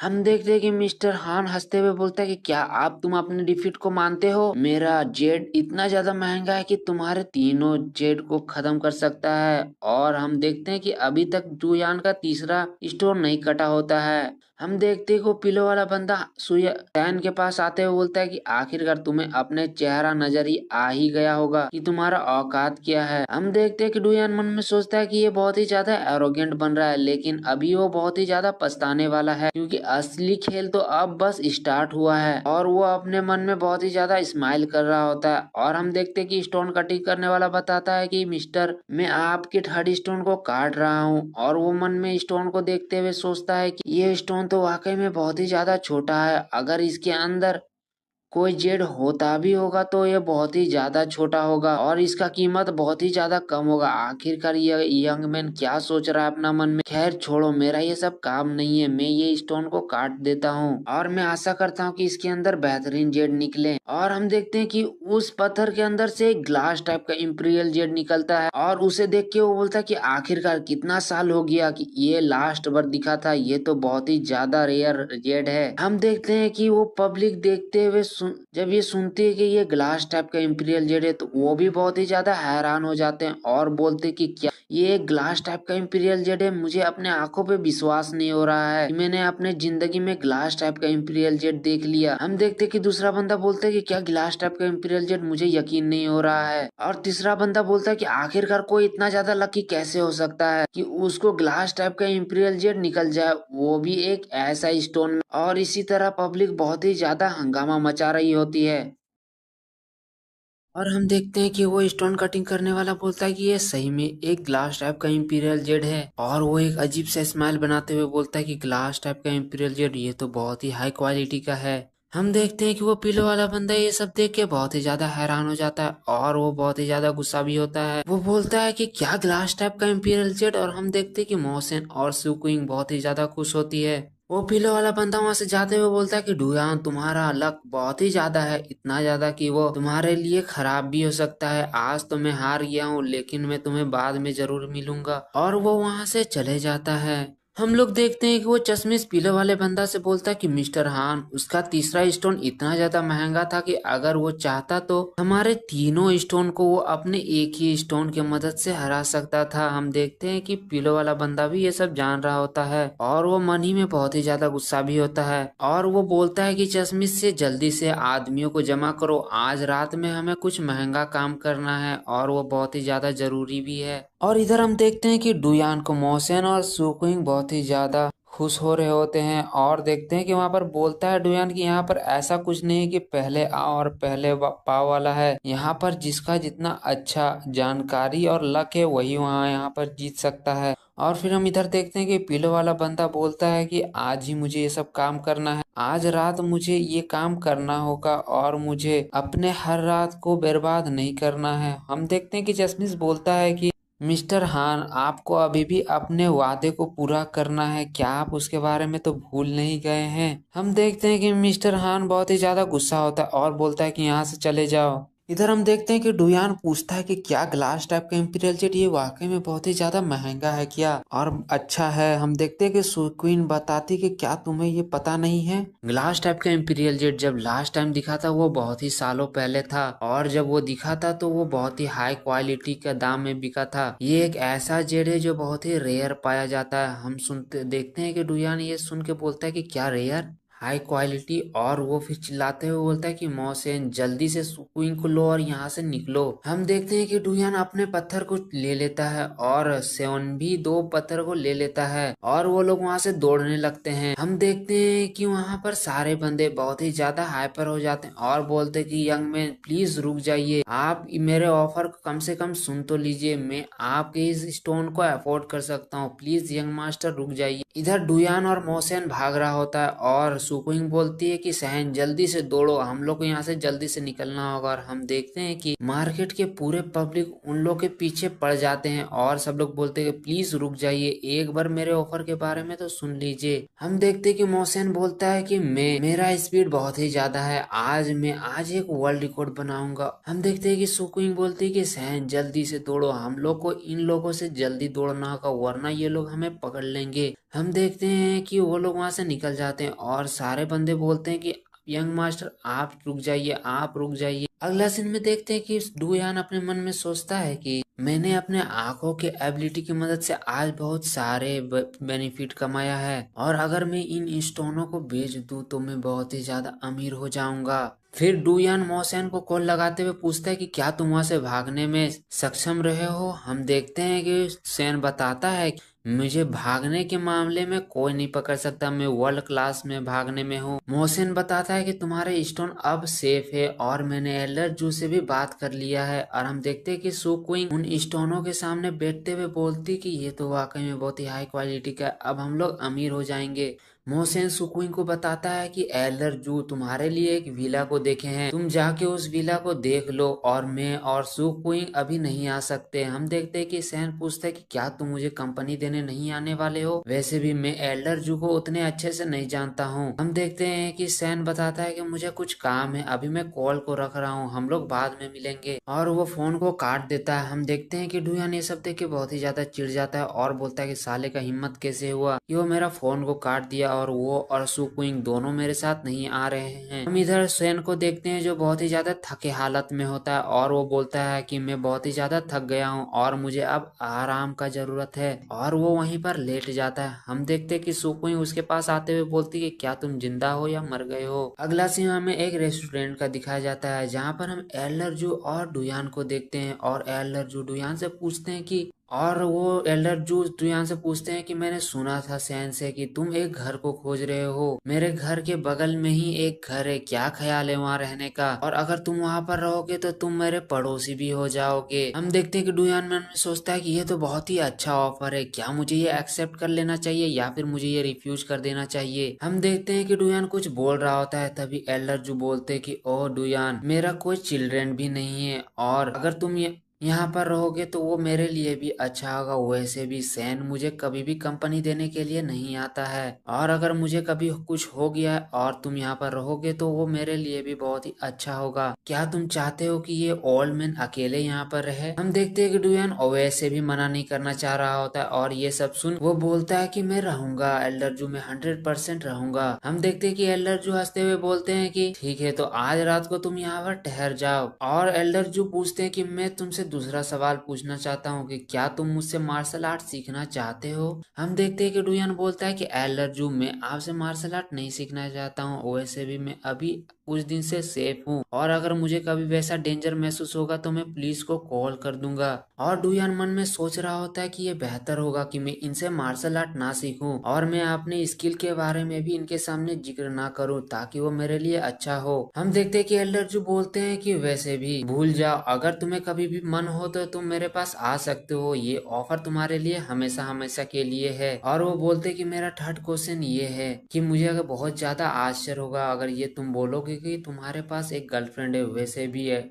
मेरी एक डॉटर ग्रैंड डॉटर है। और डुयान बोलता है कि एल्डर जू, वैसे भी आपकी ग्रैंड डॉटर मुझे कभी भी देख के पसंद नहीं करेगी, और वैसे भी एल्डर जू आप बहुत ही स्पीड से आगे बढ़ रहे हैं। और डुयान मन में सोचता है कि अभी भी मुझे बहुत सारे पैसे बनाना है और मुझे ये सब चक्कर में नहीं फंसना है। एल्डर जो चाहते हैं कि मैं उनकी ग्रैंड डॉटर को डेट करूं, आखिरकार मैं इतना ज्यादा ये सब में कब से पढ़ने लगा हूं, मुझे अभी बहुत सारा काम है। हम देखते हैं कि एल्डर जो भी हंसते हुए बोलते हैं कि हाँ हाँ तुमने सही बोला, वैसे भी मेरी ग्रैंड डॉटर तुम्हें देख के तो वैसे ही पसंद नहीं करेगी। और वो मन में बोलते हैं कि तुम मुझे पागल समझ रहे हो क्या डुयान, तुम इस तरह बात कैसे कर सकते हो? और हम देखते हैं कि डुयान भी हंसते हुए बोलते हैं कि हाँ हाँ आप सही बोल रहे हैं। हमें रात का सीन दिखाया जाता है और हमें डुयान का नया घर भी दिखाया जाता है। हमें डुयान को दिखाया जाता है वो जो अपने जेट को लेते हुए मन में बोलता है कि मोहसेन ने मुझे अपना मेरा जेट मुझे मेरे पास भेज दिया है, और मुझे भी यकीन नहीं हो रहा है कि मैं इतने हाई क्वालिटी का जेट आज गेमलिंग में जीता हूँ। और हम देखते हैं कि वो जेट को साइड रखते हुए बोलता है कि बाय द वे, आखिरकार एल्डर जू की ग्रैंड डॉटर मेरे किस पार्ट में अट्रैक्टिव नहीं होती है? आखिरकार एल्डर जू इस तरह कैसे बोल सकते हैं? और फिर वो अपने मन में हर लड़की को याद करने लगता है जिससे अभी तक वो मिला होता है। और हम देखते हैं कि डुयन अपना मुंह फुलाते हुए सो जाता है और बोलता है कि तुम्हारी ग्रैंड डॉटर मेरे लिए कोई चाय की प्याली नहीं है ओल्ड मैन। हम देखते हैं कि डुयान के रूम में कोई बंदा आता है और वो दरवाजा खोलते हुए बोलता है कि कदम को एकदम सावधानी के साथ रखना, और पहले वो देखो कि डुयान सोया हुआ है या जागा है। और हम देखते हैं कि डुयान के रूम पे दो बंदे घुस रहे होते हैं जो मास्क पहन के आते हैं, मुझे लगता है कि वो चोर हैं। और हम देखते हैं कि उसमें से एक बोलता है कि ब्रदर आप तो बहुत ही कमाल के हैं। और हम देखते हैं कि वो बंदा बोलता है कि तुम काम के समय में इस तरह नॉनसेंस बात मत करो और शांति से अंदर आओ। और उसमें से एक बंदा हंस रहा होता है, और हम देखते हैं कि वो दूसरा बंदा बोलता है कि ब्रदर आप तो कमाल के हैं। हम देखते हैं कि वो बंदा बोलता है कि काम के समय में नॉनसेंस बातें मत किया करो और सावधानी के साथ अंदर आओ। हम देखते हैं कि डुयान असल में सोया हुआ नहीं होता है और वो सब ये आहट सुन के जाग जाता है। वो बोलता है कि अरे यार मेरे घर में तो चोर घुस गए हैं, और वो मन में बोलता है कि ऐसा बस एक ऐसा चीज है जो इंसानों ने बनाया है, बेटर होगा कि मैं सोने का नाटक करूं ताकि वो लोग मुझे ना मारे। अगर मैं जिंदा रहूंगा तो मैं खूब सारा पैसा कमा सकता हूँ। और डुयान सोने का नाटक करता है। हम देखते हैं कि उसमें से जो उन चोरों में से एक बंदा बोलता है कि तुम दो बड़े जेट को ले लो और मैं छोटे वालों को फाइंड करता हूँ। मिस्टर हान ने स्पेशली छोटे जेट के बारे में जिक्र किया था और उसे लाने के लिए बोला था। हम देखते हैं कि दूसरा बंदा बोलता है कि इस बार हान मास्टर बहुत ही ज्यादा अच्छे थे और उन्होंने बहुत ही अच्छे से बात किया था। वो बोल रहे थे कि उन्होंने इस बार एक बहुत ही बेहतरीन ट्रेजर को पाया है। हम देखते हैं कि डुयान वो सब का बातें सुन रहा होता है और वो बोलता है क्या हान फैमिली का यंग मास्टर आखिरकार कौन? मिस्टर हान। वो बोलता है कि क्या वो साला जेंग हान बाव है क्या? हम देखते हैं कि वो छोटे वाला जेट डुयान के एकदम मुंह के सामने रखा हुआ होता है और वो चोर उसे देखते हुए बोलता है कि मुझे वो मिल गया। हम देखते हैं कि डुयान मन में बोलता है कि प्लीज प्लीज मेरे ग्लास इंपीरियल जेट को छोड़ दो, उसे मत लेके जाओ। और हम देखते हैं कि वो चोर उस जेट को उठा लेता है और डुयान को बोलता है कि तुम इसी तरह सोने का नाटक करो, ये तुम्हारे लिए बेहतर होगा। अगर तुम जाग जाओगे तो वो तुम्हारे जिंदगी का आखिरी होगा। हम देखते हैं कि वो चोर बात करते हुए बोलते हैं कि ये बंदा सोते हुए भी रो रहा है, ये कितना बदकिस्मत है। अगर वो जागेगा और उसे ये पता चलेगा कि इसका स्टोन यहाँ से चले गया है तो वो कितना अच्छा होगा। हम देखते हैं कि डुयान मन में बोलता है कि क्या असल में मेरा आंसू निकल रहे हैं सोते हुए भी। और हमें बताया जाता है कि लेजेंड के अनुसार ड्रैगन की गुफा में बहुत ही सारे खजाने होते हैं और अगर सोते हुए ड्रैगन के नेस्ट से अगर कोई उसका खजाना चुरा लेता है तो ड्रैगन बहुत ही ज्यादा जंगली हो जाता है। और अभी उसी तरह डुयान के साथ भी हो रहा है, उसके ही सामने से उसके खजाने को चुराया जा रहा है। और हम देखते हैं कि डुयान रोते हुए बोलता है कि प्लीज वो मुझे दे दो, वो मेरा है, मुझे वो वापस दे दो। और डुयान फिर अचानक उठते हुए उस बंदे से बोलता है कि वो मेरा है, वो मुझे वापस दो। हम देखते हैं कि डुयान को अचानक जागते हुए देख के वो दोनों बंदे बहुत ही ज्यादा हैरान हो जाते हैं और डुयान उससे लेने के लिए उसके ऊपर हाथ मारता है, लेकिन हम देखते हैं कि डुयान गलती से उसके टोपी को ले लेता है। वो बंदा बोलता है कि अगर तुम्हारे पे हिम्मत है तो तुम लेके दिखाओ। और हम देखते हैं कि डुयान उसके टोपी को पकड़ते हुए बोलता है कि क्या मेरा हाथ स्लिप कर गया?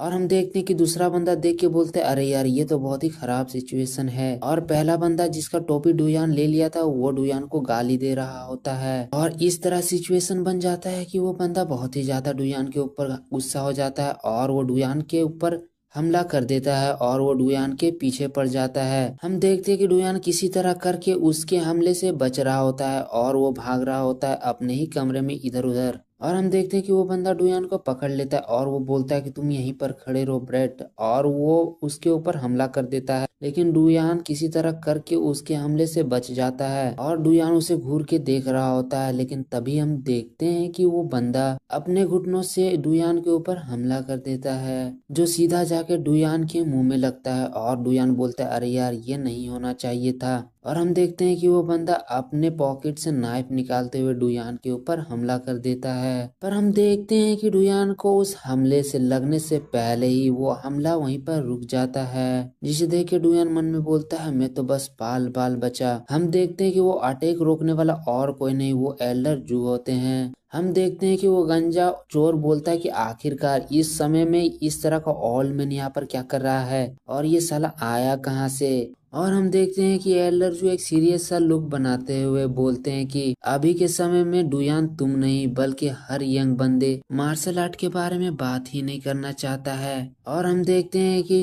एल्डर जो बोलते हैं कि तुम्हें बताता हूँ। असल में एल्डर जो चोर से बोलते हैं कि मैं तुम्हें बताता हूँ कि अगर कोई अपने मुंह को संभाल के नहीं रखता है तो उसके साथ क्या हो सकता है। हम देखते हैं कि वो चोर बोल रहा होता है कि ए बूढ़े आदमी तू अपने काम से मतलब रख, तू अगर यहाँ पर आओगे तो मैं दूसरी बार तुम्हें नहीं छोड़ूंगा बल्कि तुम्हें मैं मार डालूंगा। और हम देखते हैं कि वो चोर अपने पीछे से कुछ निकाल रहा होता है। हम देखते हैं कि वो एक हिडन वेपन होता है जो हम देखते हैं कि वो एल्डर जू के ऊपर फेंक देता है और फेंकते हुए बोलता है कि तुम मुझे मत ब्लेम करना ओल्ड मैन, तुम बहुत ही ज्यादा बाद में पछताओगे क्योंकि तुम ही वो हो जो एरोगेंट बन रहे थे। पर हम देखते हैं कि एल्डर जू उसके हिडन अटैक से भी बहुत ही आसानी से बच जाते हैं और हम देखते हैं कि वो बंदा एलर्जू के ऊपर हमला करने के लिए आ जाता है खुद से। और हम देखते हैं कि वो चोर बताता है कि ये अटैक असल में वो मुझे करना ही नहीं था, ये अटैक एक स्पेशल अटैक है जिसमें हम अपने अपोनेंट को एक ऐसे हमले से भटका देते हैं और असली अटैक उसके भटकने के बाद करते हैं, जिसकी वजह से अपोनेंट अटैक के रेंज में आ जाता है और वो अटैक के रेंज में आने की वजह से अटैक बहुत ही सही से उसके ऊपर लगता है। आज ये ओल्ड मैन तो मेरे हाथ से मरने वाला है, आखिरकार इस वक्त इसे आने के लिए कौन बोला था। लेकिन हम देखते हैं कि एलर्जू का मूव इतना बढ़िया होता है कि वो हर अटैक से बहुत ही आसानी से बच रहे होते हैं और उन्हें कुछ भी दिक्कत भी नहीं हो रहा होता है। हम देखते हैं कि वो दूसरा चोर दौड़ते हुए आता है और बोलता है एल्डर से, आखिरकार तुम्हारा हिम्मत कैसे हुआ कि तुम मेरे एल्डर ब्रदर को मार सको, मैं तुम्हें बहुत ही मारूंगा। हम देखते हैं कि डुयान बोलता है कि क्या एल्डर ब्रदर। हम देखते हैं कि एल्डर जू के एक ही अटैक से वो बंदा वहीं पर बेहोश हो जाता है। हम देखते हैं कि एल्डर जू बोलते कि आखिरकार तुम लोग दोनों का हिम्मत कैसे हुआ कि तुम मुझे घमंडी बूढ़े आदमी बोलो। अगर ये बच्चा आज यहाँ पर नहीं रहता तो मैं तुम दोनों को यहीं पे जान से मार देता।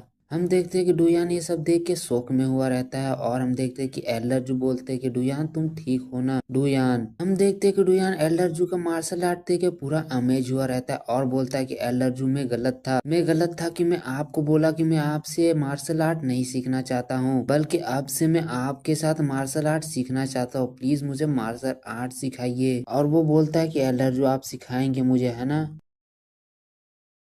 देखिए एल्डर जो बोलते कि ओ तो तुम्हें अब पता चला, अब ये सब सही है। और वो बोलते हैं कि तुम तो बोल रहे थे कि पुलिस ज्यादा बेहतर है और तुम अभी मुझे मार्शल आर्ट सिखाने के लिए बोल रहे हो। ठीक है तब हम इसके बारे में कल बात करेंगे, क्या मुझे तुम्हें सिखाना है या नहीं। हम देखते हैं कि सुबह हो जाता है और हम देखते हैं कि एल्डर जू का हाउस। फिर हम देखते हैं कि एल्डर जू चिल्ला के बोलते हैं कि तुम छोटे कीड़े, तुम मुझसे मार्शल आर्ट सीखना चाहते हो और तुम अभी तक सोए हुए हो। हम देखते हैं कि डुयान उबासिया लेके उठ जाता है और बोलता है कि एल्डरजू कल की रात मैंने अच्छा से नहीं सो पाया था, इसीलिए मैं अभी बहुत ही ज्यादा थका महसूस कर रहा हूँ। हम देखते हैं कि एल्डरजू बताते हैं कि कल रात जो तुम्हारा जान को बचाया था वो मैं ही हूँ। और हम देखते हैं कि एल्लर्जू पूछते हैं कि पहले मेरे सवाल का जवाब दो, आखिरकार तुम मार्शल आर्ट सीखना क्यों चाहते हो। हम देखते हैं कि डुयान पहले कुछ देर खामोश खड़ा होता है और फिर वो बोलता है कि पहले मैं सोचता था कि मैं एक ऑर्डिनरी पर्सन की तरह अपना जिंदगी जीऊंगा और मैं इस झंझटों पे नहीं पड़ूंगा, लेकिन अब मेरे पास रीजन है और मेरे पास बहुत ऐसे चीज और बहुत ऐसे इंसान है जिसे मुझे प्रोटेक्ट करना है, इसीलिए मैं मार्शल आर्ट सीखूंगा। और बताता है डुयान की जब फॉर्चून आता है, यानी कि जब तुम्हारे पास बहुत ही ज्यादा पैसा आ जाता है, तब उसके साथ बहुत ज्यादा प्रॉब्लम भी आते हैं और प्रॉब्लम इंसान के वजह से आता है, जिसके वजह से मुझे बहुत ही ज्यादा तकलीफ होगा और उन लोगों को हराने के लिए मुझे मार्शल आर्ट आना जरूरी है। हम देखते हैं कि एल्डर जो बोलते हैं ठीक है तब मेरे 3 अटैक को सह के दिखाओ, अगर तुम मेरे 3 अटैक को डोज करने में कामयाब रहे तब तुम इतना क्वालिफाइड होगे कि तुम मुझसे सीख सकते हो। हम देखते हैं कि डुयान टालते हुए बोलता है कि एल्डर जो आप बहुत ही ज्यादा स्ट्रांग है, आखिरकार मैं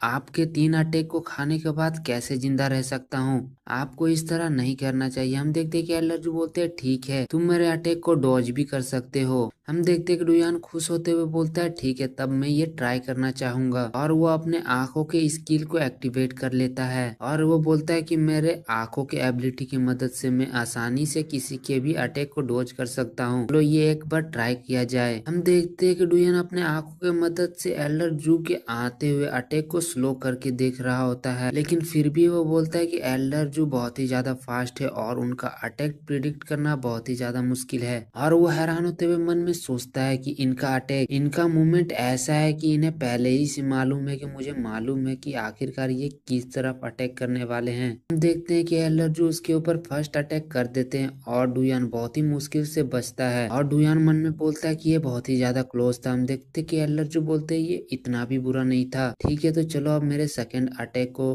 डोज करके दिखाओ। और वो और एक अटैक कर देते हैं, लेकिन डुयान उसे थोड़ा सा साइड होके बच जाता है और वो बोलता है कि और एक अटैक ये तो उससे भी ज्यादा भयानक था। हम देखते हैं कि एल्डर जो डुयान के पीछे अपने हाथ को ले जाते हैं और उसे एक अटैक क्रिएट करते हैं, इसे देख के डुयान बोलता है कि क्या, और हम देखते हैं कि डुयान को ऐसा लगता है कि एल्डरजू का एक बहुत बड़ा स्पिरिचुअल बॉडी उसके सामने खड़ा है। एल्डरजू डुयान के ऊपर थोड़ा सा अटैक करते हुए बोलते हैं कि इतना भी बुरा नहीं था, तुम मेरे 2 अटैक को डॉज करने में काबिल हो। देखते हैं कि डुयान अपने सिर को पकड़ते हुए बोलता है कि मुझे माफ कर देना एल्डरजू, कि मैं आपके 3rd अटैक को रोकने में काबिल नहीं रहा। मुझे ऐसा लगता है कि मैं आपसे सीखने का काबिल नहीं हूँ। हम देखते हैं कि एल्डरजू डुयान के बात सुन के डुयान के पीछे आ जाते हैं और उसके कमर और हाथ को सीधा कर देता है। डुयान पहले ये सब देख के हैरान हो जाता है और वो शर्माते हुए बोलता है, नहीं नहीं एल्डरजू, आखिरकार आप क्या कर रहे हैं। और हम देखते हैं कि डुयान ये सब देख के सदमे में पहुंच जाता है और फिर वो अपने एक आंख खोल के एल्डर जू को देखता है। आखिरकार वो क्या कर रहे हैं। हम देखते हैं कि एल्डर जू बताते हैं कि बस मैं चेक कर रहा था कि होंग तुम्हें अच्छा फूड खिलाया है या नहीं। ठीक है, तो आज से मैं तुम्हें मार्शल आर्ट सिखाऊंगा और आज का पहला लेसन मैं तुम्हें एक फिस्ट टेक्निक सिखाऊंगा। और वो बताते हैं कि मैं जिस फिश टेक्निक को तुम्हें सिखाने वाला हूँ वो 3rd मेजर फिश टेक्निक में से आता है। और इस टेक्निक की मदद से तुम अपने की को और तुम अपने विल को भी कल्टीवेट कर सकते हैं। ये एल्डरजू डुयान को बताते हैं कि तुम्हें इस स्किल को सीखने के लिए पहले अपने लिमिट को तोड़ना होगा। जो तुम्हारे करंट बॉडी है उस लिमिट को तुम्हें पहले तोड़ना होगा। और हम देखते हैं कि एल्डरजू डुयान को गाइड कर रहे होते हैं। हम देखते हैं कि डुयान बोलता है कि एल्डरजू, ये वैसे भी मैं 2 घंटे से लगातार ट्रेनिंग कर रहा हूँ, प्लीज मुझे ब्रेक दे दीजिए। हम देखते हैं कि एल्डरजू बोलते हैं कि अभी तक ये खत्म नहीं हुआ है, इसीलिए तुम ऐसे ही रहो और अब से तुम्हें कुछ दिन के लिए 6 घंटा तुम्हें इसी तरह से रहना होगा और तुम्हें डेली 5 किलोमीटर रनिंग भी करना होगा। और ये बहुत ही ज्यादा बेसिक है। हम देखते हैं कि डुयान का ये बात सुन के उसका फट के हाथ में आ जाता है और वो एल्डरजू से चिल्लाते हुए बोलते हैं कि एल्डरजू, आखिरकार आप मुझसे इस तरह कैसे बोल सकते हैं। हम देखते हैं कि एल्डरजू बोलते हैं कि तुम मुझे कुछ भी बोल लो, तुम्हारे हाथ और पैर को स्ट्रॉन्ग बनाने के लिए बहुत ही ज्यादा बेसिक ट्रेनिंग है और तुम बच्चे बहुत ही ज्यादा कमजोर हो। हमें अगला सीन में दिखाया जाता है कि डुयान अपने कमरे में होता है और वो मन ही मन सोचता है कि आज सुबह के 2 घंटे की ट्रेनिंग में मेरे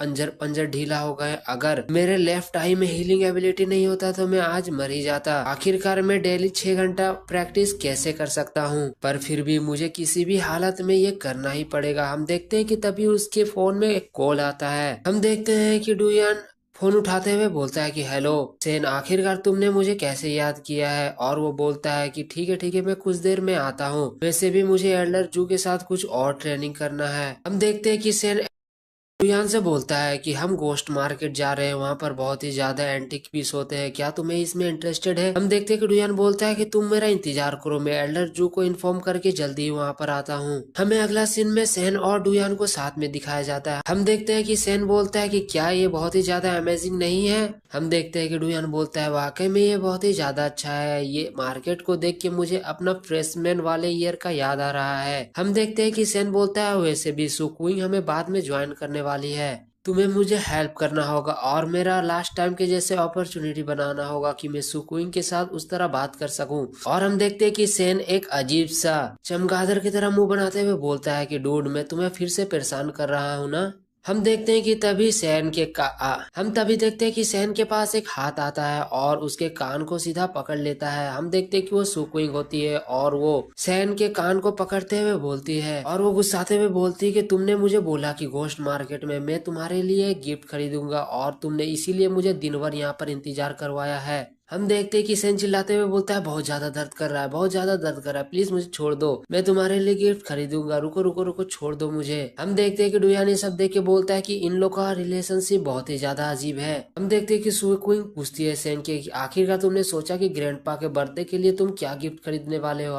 हम देखते हैं कि सेन बोलता है कि वैसे मैंने अभी तक सोचा नहीं है, लेकिन गोश्त मार्केट में एक से एक एंटीक पीस भरा पड़ा है, चलो हमें एक बार गोश्त मार्केट में घूम के देखना चाहिए। हम देखते हैं कि डुयान उसे आवाज लगाते हुए बोलता है कि ए सेन, क्या मेरा तुम्हारे लिए कुछ काम है। हम देखते हैं कि सैन वहाँ पर कुछ नहीं बोलता है। फिर अगला सीन में हम देखते हैं कि डुयान 2-4 स्क्रॉल को पकड़ रहा होता है और वो मन में बोलता है। हम देखते हैं कि वो स्क्रॉल को पकड़ते हुए बोलता है कि मैंने मार्केट में बहुत सारा जगह देखा और मैंने बहुत ही मुश्किल से अपने लेफ्ट आई एबिलिटी की मदद से ये पेंटिंग को चूज किया है। और वो बोलता है कि चलो अब मैं ये पेंटिंग को एक बार अच्छा से देखूंगा। हम देखते हैं कि डुयान बोलता है कि मेरा लक बहुत ही ज्यादा अच्छा है, मुझे आज लग रहा है कि मैं कुछ और बहुत ही अच्छा एंटिक पीस पाने वाला हूँ। और तभी हम देखते हैं कि डुयान के नजर में एक रोड साइड शॉपकीपर के पास पड़ता है, जिसके सामने एक मटेरियल पड़ा होता है। और डुयान अपने आंखों की मदद से देखता है तो वो बहुत ही ज्यादा एंटिक पीस होता है और वो देख के बहुत ही ज्यादा हैरान होता है। वो बोलता है कि उसके अंदर वो लाइट वो देखने में बहुत ही ज्यादा स्पिरिचुअल एनर्जी वाला कुछ लगता है। और डुयान बिना समय गवाए हुए उस आदमी के पास जाते हुए बोलता है कि बॉस, क्या तुम इस सामान को मुझे बेचना चाहते हो? हम देखते हैं कि वो शॉपकीपर डुयान को देखते हुए बोलता है कि ये एक ऑर्डिनरी स्टूडेंट लग रहा है। और वो उस सामान को उठाते हुए उसके बारे में ज्ञान देने लगता है और बोलता है कि तुम बहुत खुशकिस्मत हो कि तुम मेरे पास आ गए हो। ये एक बहुत ही ज्यादा रेयर आइटम है जो हिस्टोरियन में हिस्ट्री के समय में बहुत ही ज्यादा फेमस था और ये एक डावेस्ट क्लेन से रिलेटेड है। और वो उसके सामने बहुत ही ज्यादा ज्ञान देने लगता है। हम देखते हैं कि डुयान उसे रोकते हुए बोलता है कि बॉस बॉस तुम रुक जाओ, ऐसे भी मैं आर्ट्स स्टूडेंट हूँ और मुझे ये सब में ज्यादा विश्वास नहीं है। मैं ये सामान को खरीदना चाहता हूँ, क्या आप इसमें को बेचना चाहते हैं और इसको कितना में बेचना चाहते हैं? हम देखते हैं कि वो शॉपकीपर डुयान के ऊपर चिल्लाते हुए बोलता है कि तुम बदमाश बच्चे, क्या तुम्हारे पास किसी तरह का तमीज नाम का चीज नहीं है? मैं तुम्हें कुछ बता रहा हूँ और तुम उसे इस तरह का बात कैसे कर सकते हो? तुम अपना मुंह तुम शांत रखो। और फिर वो शॉपकीपर शांत होते हुए बोलता है कि ठीक है, अगर तुम इसे खरीदना चाहते हो तो तुम्हें इतना देना होगा। और वो अपने हाथ को दिखाता है। इसे देख के डुयान बोलता है कि क्या सिर्फ 50 युआन? हम देखते हैं कि वो शॉपकीपर फिर गुस्सा हो जाता है और चिल्लाते हुए बोलता है 50 युआन नहीं बल्कि 50,000 युआन। आखिरकार तुम 50 युआन कैसे बोल सकते हो? इसका प्राइस बहुत ही ज्यादा है और मैं 50,000 युआन बोल रहा हूँ, ये भी बहुत ही ज्यादा सस्ता है। हम देखते हैं कि डुयान उससे बोलता है कि क्या 50,000 युआन नहीं, मैं बस इसके सामने 500 युआन दे सकता हूँ। और शॉपकीपर बोलता है ठीक है तो 5,000 युआन। हम देखते हैं कि डुयान इसी तरह उसके साथ बार्गेनिंग करने लगता है और लास्ट में डुयान अपने बार्गेनिंग में पास हो जाता है और वो 800 युआन में उसे लास्ट में खरीद लेता है। फिर हम देखते हैं कि डुयान वहां से जा रहा होता है और सैन और सुकुइंग उधर से आ रही होती है। हम देखते हैं कि सैन वहां पर आते हुए बोलता है कि क्या डुयान तुम कुछ पेंटिंग खरीदे हो और तुम एक स्टैचू खरीदे हो, क्या तुम मॉन्क बनने वाले हो? हम देखते हैं कि डुयान बोलता है कि आखिरकार तुम इसके बारे में जानते हो क्या हो? ये तो एक आर्ट है और ये एक बहुत ही ज्यादा एंटिक पीस है। और डुयान वहां से जाते हुए बोलता है कि तुम दोनों अपना शॉपिंग को कंटिन्यू करो, वैसे भी मुझे अपने मार्शल आर्ट में ध्यान देना है और मैं अपने ट्रेजर को जाके अपने कमरे में चेक करूंगा। हम देखते हैं कि सेन बोलता है ठीक है तुम अब यहाँ से जाओ और हम लोग फिर से मिलेंगे जब तुम फ्री होगे।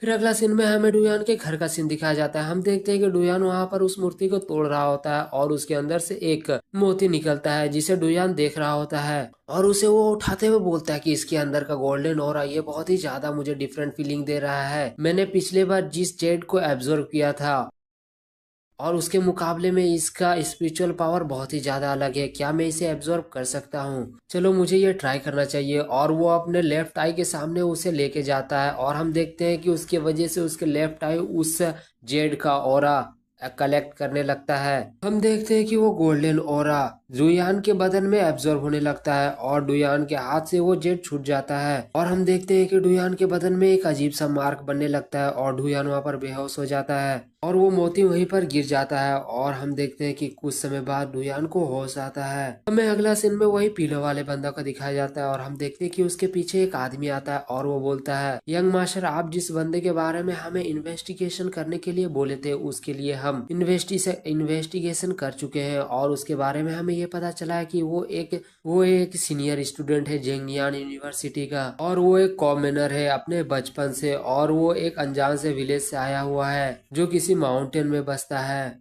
और वो अपने ट्यूशन फीस को कलेक्ट करने के लिए कुछ कुछ काम करता है। हम देखते हैं कि पीलो वाला बंदा हंसते हुए बोलता है वो कमीना वो बस एक कॉमनर है और एक गरीब सा बंदा है। वो अपने आप को बहुत ही ज्यादा तेज समझ रहा था और वो पीलो वाला बंदा बहुत ही ज्यादा गुस्सा होता है। और फिर हम देखते हैं कि वो बोलता है अपने बंदे से कि मुझे उस बंदे को एक लेसन सिखाना है, मैं डुयान को एक लेसन सिखाऊंगा। वो बहुत ही ज्यादा अपने आप को समझता है, उसे ये चीज को पता चलना चाहिए कि अगर वो किसी को ऑफेंड करता है तो उसका प्रभाव उसे कैसा पड़ सकता है। तुम किसी किसी बंदे को जमा करो और उस बंदे को बहुत ही ज्यादा पीटो। हम देखते हैं कि उसका बंदा बोलता है कि ठीक है मैं समझ गया। हम देखते हैं कि वो पीलो वाला बंदा मन में सोचता है कि डुयान तुम अपने आप को बहुत ही ज्यादा एक्सपीरियंस पीपल समझते हो, मैं तुम्हें बताऊंगा, मैं तुम्हें अपने मौत को एक्सपीरियंस करवा दूंगा। और वो हंस रहा होता है। हमें अगला सीन में दिखाया जाता है कि डुयान होश में आता है और और फिर वो बोलता है आखिरकार मैं कितने देर से बेहोश हूँ, मैं उस मोती को एब्जॉर्ब किया और मैं बेहोश हो गया, आखिरकार ये सब कैसे हुआ। और फिर वो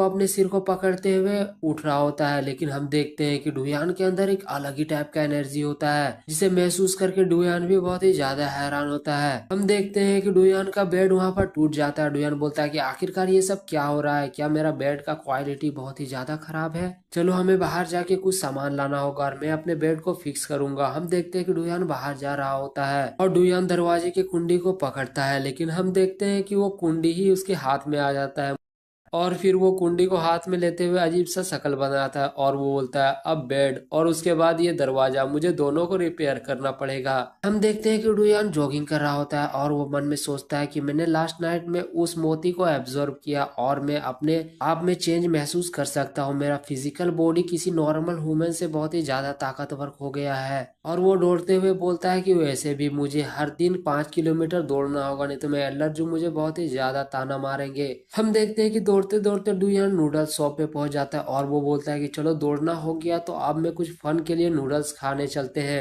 और हम देखते हैं कि डुयान वहां पर एक नूडल्स ऑर्डर करता है और उसे लेके बैठ जाता है, बोलता है कि ये तो बहुत ही ज्यादा स्वादिष्ट लग रहा है, चलो अब इसे खाया जाए। हम देखते हैं कि डुयान के पीछे कुछ बंदे बात कर रहे होते हैं और वो बोलते हैं कि ब्रदर क्या ये बच्चा उसी की तरह नहीं दिख रहा है जो हमारे फोटो में है। हम देखते हैं कि दूसरा बंदा बोलता है कि हाँ हाँ ये तो उसी तरह दिख रहा है जैसे मेरे हाथ में फोटो है। और हम देखते हैं कि डुयान के पीछे बहुत सारे बंदे जमा हो जाते हैं और सबके हाथ में हथियार होता है और डुयान पीछे मुड़ के देखता है। हम देखते हैं कि डुयान उन लोग को देखते हुए मन में सोचता है कि आखिरकार ये बंदे यहाँ पर क्या कर रहे हैं, अगर इन्हें किसी तरह का दिक्कत है तो आखिरकार ये लोग इतना ज्यादा बंदा क्यों है। और डुयान आराम से अपने सूप को पी रहा होता है। हम देखते हैं कि एक बंदा अपने हथियार को कस के पकड़ता है और वो बोलता है आगे बढ़ो। हम देखते हैं कि डुयान मन में बोलता है कि ये लोग तो मुझे ही एम कर रहे हैं। हम देखते हैं कि वही बंदा डुयान के उस नूडल्स वाले बॉल को वहां से गिरा देता है और डुयान बोलता है मेरा नूडल्स, आखिरकार मैंने बस उसका एक ही बाइट लिया था। और वो गुस्साते हुए बोलता है मैंने अपने रनिंग को बहुत ही ज्यादा मुश्किल से खत्म किया और मैंने नूडल्स खरीदा और मैंने इसका बस एक ही बाइट लिया, आखिरकार तुम लोगों का हिम्मत कैसे हुआ। हम देखते हैं कि वो बंदे बोल रहे होते हैं कि आखिरकार तुम इतने डर गए हो कि यहाँ से हिल भी नहीं रहे हो, अच्छा है तब तुम लोग को मैं बहुत ही अच्छा से सबक सिखाऊंगा। और डुयान बोलता है कि तुम लोग बहुत ही ज्यादा अपने आप को तेज समझ रहे हो, मैं तुम लोग को बहुत ही अच्छा से सबक सिखाने वाला हूँ। और डुयान वहां से उठते हुए बोलता है कि ठीक है तो तुम लोग अब ये चखो, मैंने जो नया स्किल सीखा है वो तुम लोग के ऊपर ही मैं यूज करने वाला हूँ। हम देखते हैं कि डुयान उसी अटैक को करता है जो वो एल्डर जू से सीखा हुआ होता है। और हम देखते हैं कि एक बंदा बोलता है आखिरकार तुम्हारा हिम्मत कैसे हुआ कि मेरे क्यूट फेस में तुम मुझे मार सकते हो। देखते हैं दूसरा बंदा बोलता है कि क्या तुम मार्शल आर्टिस्ट जानते हो। तीसरा बंदा बोलता है सब बंदे मिलके इसके ऊपर हमला करो, ये कमीना मार्शल आर्ट जानता है। हम देखते हैं कि डुयान उन लोगों को धोबी पछाड़ की तरह धो रहा होता है, किसी के गाल में मुक्का तो किसी के पेट में लात और किसी के थोड़ी के नीचे मुक्का। और हम देखते हैं इसी तरह डुयान सबको मार मार के सुअर बना देता है। हम देखते हैं कि डुयान उन लोगों को पछाड़ देता है और वो बोलता है कि बस तुम लोग के पास इतना ही था, मैंने अभी अपने पावर का आधा हिस्सा भी इस्तेमाल नहीं किया और तुम लोग यहीं पर ढेर हो गए हो। मैंने सोचा था कि तुम लोगों से लड़के मुझे थोड़ा सा मजा आएगा लेकिन मेरा पूरा मस्ती ही खराब हो गया। हम देखते हैं कि डुयान उन लोग को धोने के बाद मन में सोचता है कि आखिरकार ये क्या चल रहा है, पहले मेरे रूम में चोर आए और फिर कुछ गुंडे मेरे पीछे पड़ गए, आखिरकार मेरे पीछे ऐसे कोई कैसे पड़ सकता है, मैं उस बंदे को नहीं छोड़ूंगा जो मेरे पीछे इस तरह पड़ा हुआ है। और हम देखते हैं कि डुयान शॉप के बाहर आता है, लेकिन हम देखते हैं कि शॉप के बाहर बहुत सारे बंदे रहते हैं और वो लोग बोलते हैं कमीने आखिरकार तुम समझते क्या हो, तुम यहाँ से बाहर कैसे निकल सकते हो। हम देखते हैं डुयान मन में सोचता है कि ये सब क्या हो रहा है, यहाँ पर अभी भी बहुत सारे पर्सन है, मैं यहाँ पर अब भागना ही मेरा सही रास्ता है। हम देखते हैं कि वो लोग बोलते हैं कि तुम बहुत ही ज्यादा बुरे फंसे हो, आज तुमको हम बहुत ही ज्यादा पीटेंगे। हम देखते हैं कि वो बंदे बोल रहे होते हैं कि तुमने किसी को हम देखते हैं कि वो बंदे बोल रहे होते हैं तुम कुछ लोगों को मार के अपने आप को बहुत ही ज्यादा घमंडी समझ रहे हो, तुमको आज हम लोग अच्छा सबक सिखाएंगे। और हम देखते हैं कि वो बंदा अपना आँख खोल के देखता है तो वहाँ पर डुयान होता ही नहीं है। वो बोलता है कि आखिरकार वो बंदा कहाँ गया है। और हम देखते हैं कि डुयान वहाँ से भाग रहा होता है। एक बंदा देखते हुए बोलता है कि वो कमीना बच्चा यहाँ से भाग रहा है। और हम देखते हैं कि सब बंदे डुयान के पीछे पड़ जाते हैं और वो बोलते हैं कि कमीने बच्चे तुम वहीं पर रुक जाओ, आखिरकार तुम यहाँ से कैसे भाग सकते हो। हम देखते हैं कि डुयान बोलता है कि मैं पागल दिखता हूँ क्या तुम लोगों ने बोला और मैं यहाँ पर रुक जाऊंगा। हम देखते हैं कि वो बंदे बोलते हैं कमीने बच्चे, आखिरकार तुम इतने स्पीड कैसे भाग सकते हो? वहीं पर रुक जाओ, वहीं पर तुम रुक जाओ, हम तुम लोग को बहुत मारेंगे। और हम देखते हैं कि डुयान एक दीवार के पास आके खड़ा हो जाता है और वो बोलता है कि आगे जाने का कोई रास्ता नहीं है, मैं तो बुरा फंसा।